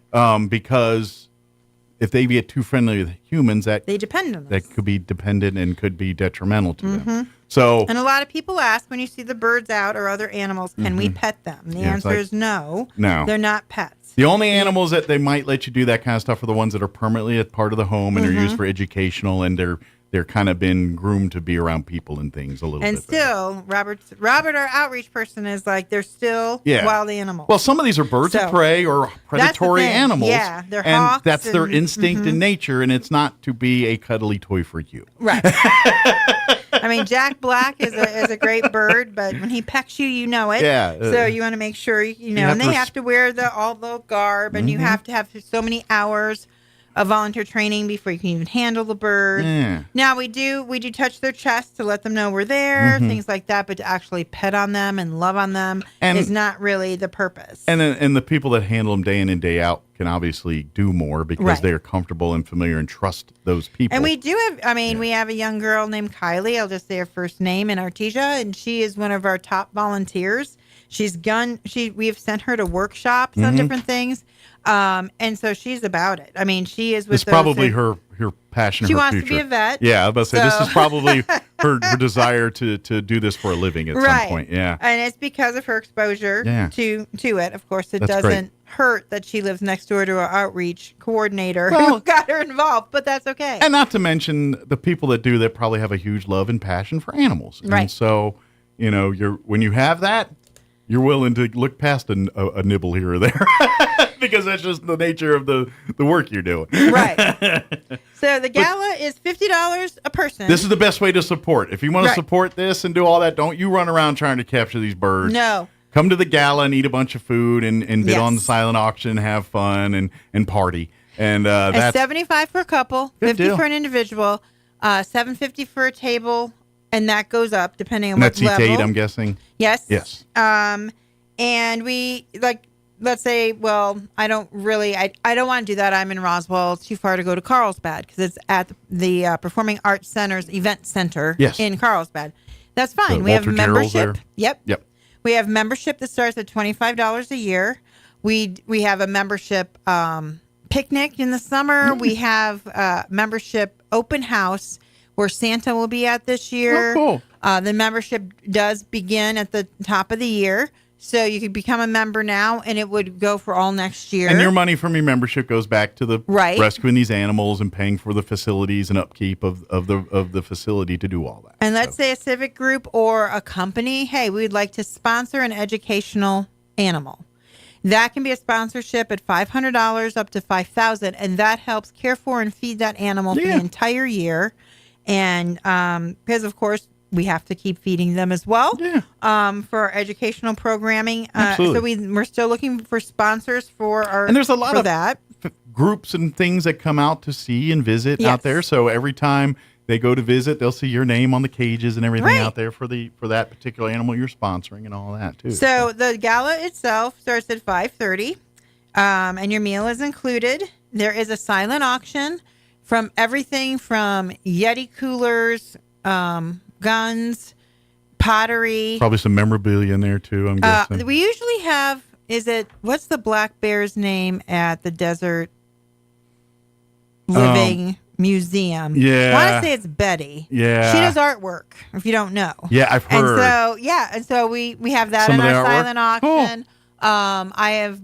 People have been very generous. The Roswell Gallery has given us a piece. Awesome. Someone from the old Pottery Guild gave us a piece of pottery.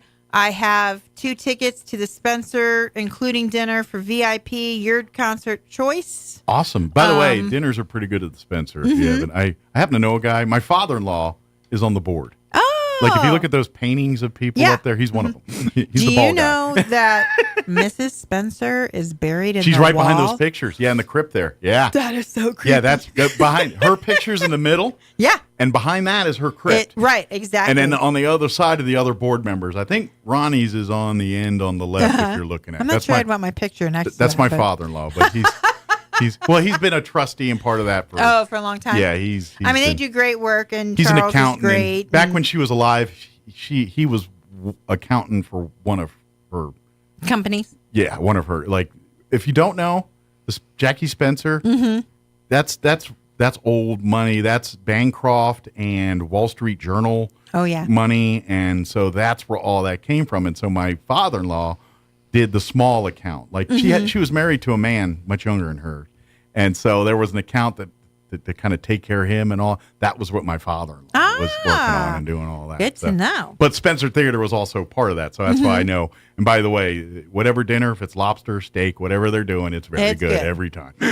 Flying J Wranglers, now that's kind of the opposite spectrum than the Spencer, right? Equally as awesome, though. Yes. So you get 2 tickets to that, and so you get I'll to tear go up- see their stunt show and then shop and eat and hear music. I hate applesauce. I love the applesauce at the Flying J. Wow. That's weird. I don't know. It's weird. Because they tell you to get it because it's because they give you a metal plate. Right, yeah. And so, like, if you want to have a cold spot to hold it, you better get applesauce. right. So I get it, but it's really tasty. That's the only place I eat applesauce is at Flying J. On the side auction, we also have earrings. I did more. We have a paint set coming from Paint With Us, which is Kelly Speckart.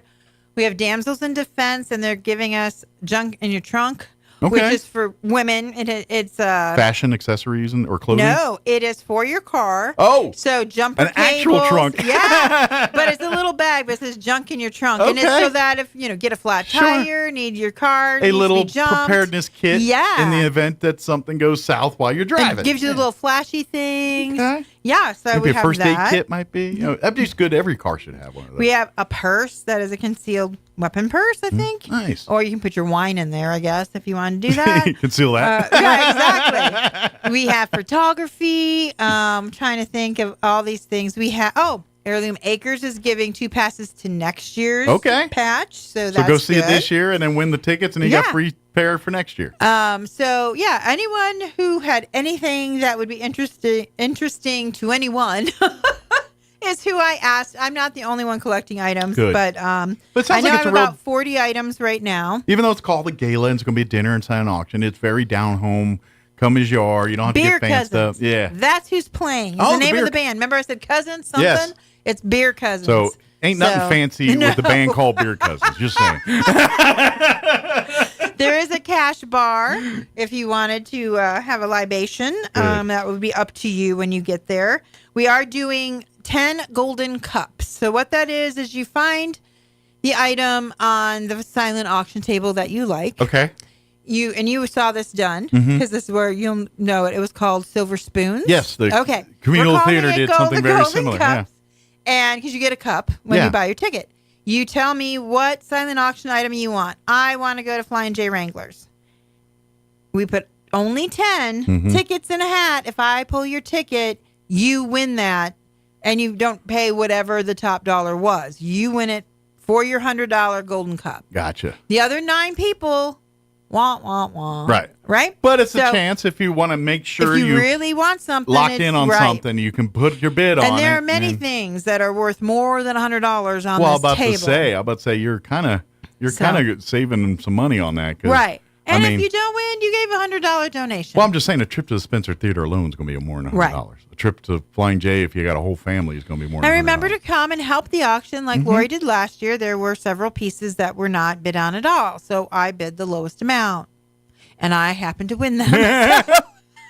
Be ready. And I had to be like, okay, this is going for a good cause. But- and I love all those pieces I won last year I'm now. gonna say, yeah, So- you get, and then and you got your Christmas shopping done. And I got Christmas shopping done. I got a pair of earrings. I got a balloon picture. So it was a win-win. Yeah. You know, at the end. But Yeah. but come out again. It's going to be the 4th annual benefit dinner. It's going to be November 9th, Thursday night. Thursday night at the Walter Gerald's Performing Arts Center in Carlsbad. RSVP by getting your tickets. You could probably go to Desert Willow's website. You can Or certainly Facebook page. or It'll Facebook take you page. there. You can just shoot a message there, and Lori or one of the other volunteers will make sure they get in touch with you, get you tickets. Like I said, she was kind enough to get me a few pairs. I'll be giving away between now and then. However, if you win a pair, make a donation while you're there. You're right. Please help out. That's how I got involved. It's a fundraising. I won them from your family station down in Artesia. I went. We did the We want you to have a good auction. time and have fun, but buy an auction or become a member. There is a live auction. Okay. Good deal. So I left at the live auction point because it was above my pay grade. But I can tell you there's a hunt package at San Juan Ranch or West Texas. Tiger Safety is sponsoring that hunt package. Okay. So that will be in the live auction. Okay. So the bigger items are there. The bigger ticket items. Uh-huh. Yeah. I would like to shout out to Angie's Flowers. They donated all the flowers for the tables, which will also at the end of the night be given away. Okay. Champion Motorsports here in Roswell gave us a gift bundle. Oh, nice. So come on out and see what they gave I know they're us big. for the silent auction. They're big pet lovers over there. You walk in with a dog, and everybody and your uncle is going to be your buddy. I don't know. I think you have an archery. Do you have an archery center here? Is the gun place an archery center as well? No. I don't want to tell you yes or no and be lying. I don't know. Well, Top Notch Archery is in Carlsbad and supplies.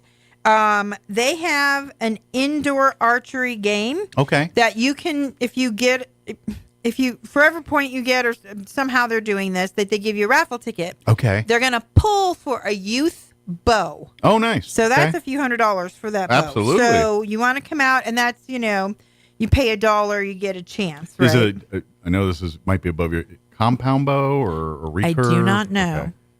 Okay. Just curious. Like I said, like you said, well, you're in entertainment. I taught archery, so I know of the bows. Right. I don't know where you youth shoot them here. Bow. Okay. I'm gonna guess it's a recurve or something like that if it's a youth bow. But it And might be a then compound. Lakeside Meats is donating a gift certificate. Nice. So you have some beef for the winter. They have a ton of delicious options. And Milton's Brewing, they have their own special cup with their own special club. Okay. So that is a big deal in Carlsbad, or those that work in Carlsbad, travel. Is it to like a Carlsbad. growler or like a? It is a more like a Stein mug or something. It is a Stein mug, but it is of clay. Oh, nice. Yeah. So it's super cool and glazed, and all the perks that come with being in that club come with that mug. Nice. And those are just a few of our sponsors that we have. You know what? I know it's November 9th. I know I'm missing a lot of them. These are just the ones that I've worked with. So, but I'd be willing to bet if someone's listening and there's an organization or business that I'd love to donate something to this. Yes. There's still time to do that. Reach out to Lori here. Yep. If you have a cool prize or something or gift you'd like to donate for either the silent auction or the live auction, I'm sure we can still work that in here. If you don't wait till November, but if you did get done this week or next week or so, that would be helpful. Yep. To get that done. I mean, I have things coming as far away as Las Cruces of people that I know. So if I know you and I haven't reached out, be ready. Yeah, and everything bid helps because everything you donate that pays for the next owl or the next. Like bird I said, that if you needs to be can't come, rescued. but you're interested, Come be a I member. was interested in domestic animals, right? Horses, dogs, things like that, and then I got involved with this side of it as well. I will tell you, when I had a rattlesnake on my front porch. They said, "We'll just catch it and rehome it." I'm not doing that. No. I draw the line at that. Right. But where does me looking like Snake Wrangler anywhere in this face here? Does it say Snake Wrangler? Yes. So you could be a member for $25, and that goes up from there. Okay. We always look for volunteers. We're always looking for transport people. We do a lot of transports from the Humane Society here, as well as the zoo here. Okay. Because people drop things off thinking that's an appropriate place, which it would seem like it would be, and then they call us. And don't they kind of take care of some of the zoo animals and things from time to time? Yes, we do. That's something that does happen. Yeah, because so. the zoo, as far as I know, now don't hold me to this, does not have an on-staff vet. And some of those animals, I think our local vets just aren't qualified to be veterinary. And our vet was... When you got a bear in the thing, a lot of the vets are like, I don't work with bears a lot, Our vet down there, Sammy, she started it when she was 13. She got a permit when she was 13. It was her mom's passion and her passion. There nowhere on the permit does it say what's your age. So Wildlife and Game and all those people gave her a state permit, and she started this rescue. Then they found out she was 13. So now if you go for a permit, it will ask you. But she broke the mold. She broke the mold. She is a little past 13 now. She's a veterinarian, and she's now the state of New Mexico's vet. I don't really know what that entails, but it sounds pretty impressive. So even though she's young, she's very experienced. Because she started when she was 13. Exactly. And her mom was saving animals, and that's how the whole thing started. So that's great. Yeah. So we have a raven, we have hawks, we have an owl, we have the bobcat who doesn't leave the property, of course. We have ducks. We have, you just name it. And we've squirrels, turtles, all that. We have a pond on property, so we do release them there at times too. And then we make sure that they get fed appropriately, not really hand fed, but just like you're supposed to do with horses, they need to go find their food. Well, sometimes, you got to make it in the simulate same, the hunting side there of it. There you go. Yeah. Simulate. That's the word I was looking for. Yeah. So make sure that, we have all that going on. So it really is a great cause. It really is. You can be as involved as you want or as not involved. I was talking to someone in my civic group last night, and they're like, maybe we should have this thing where these are the people that want to volunteer and do stuff, and these are the people that don't have time but would be happy to give us money to do that stuff. This is the same kind of thing. Yeah. You can donate with a membership or a sponsorship and feel like you did some great good, which you have, or you can step up and say, hey, I live in Roswell. I could drive a bird to Carlsbad, to the hospital. Yeah. It's just where we sit. We represent Southeast New Mexico, but we go all over the state. So come out. See what we have to offer. Yeah. If you're here, I tell you what I'm doing, because I live in Artesia and I work here, but I'm going down and I'm staying in La Quinta, which is walking distance. Nice. So I'm making a whole kind of evening out of it. And then the next day, I don't know when your veteran programs are, but in Artesia, they're on Friday. So then I'll go back and celebrate that. Yeah. So you can make a whole weekend out of it. Do an overnight stay. We'll do the parade that Saturday. If it's too far to drive from Carlsbad back home, or leave early. Yeah. If you're not going to be interested in safaris and big package things. Or stay the weekend. Or stay the weekend. Get your room and then go sightsee. Go to the caverns. Just like, Heirloom Acres is in Artesia. Yeah, we're celebrating Carlsbad Caverns' 100th birthday. And that, if you look from an airplane above, you can see all that in the May. So the same thing. Let's celebrate Southeast New Mexico. Yeah, and Desert Willow impacts what happens here in Roswell just as much as it does in Carlsbad or Artesia or Farmington, New Mexico, for that matter. Oh, yeah, absolutely. We do a lot of things with West Texas, all over the place. So go check out the just look for Desert Willow Wildlife Refuge. Is that what it's Wildlife Rehabilitation Center. Rehabilitation. I always botch the name. But if you do a search for that, Google it, or go to the Facebook and search, you can see more, like some of the projects they're working on, seeing and get a real good. So if you're like saying, I want to be a member or I want to support, but I want to kind of see what they do, go read through that, check out the website, see some of the success stories and work days. Clean up. We've had a group that, I'll just say Altrusa donated a pizza warmer last year, which helps with baby season, right? The incubators. They're travel incubators. Big equipment as well, and we're very, like ConocoPhillips is very kind to us and really helps us out with not just cleanup and manpower, but with donations so we can refurbish our shelters and make it more their natural habitat when they're because obviously the animals that we can't return to the wild, right?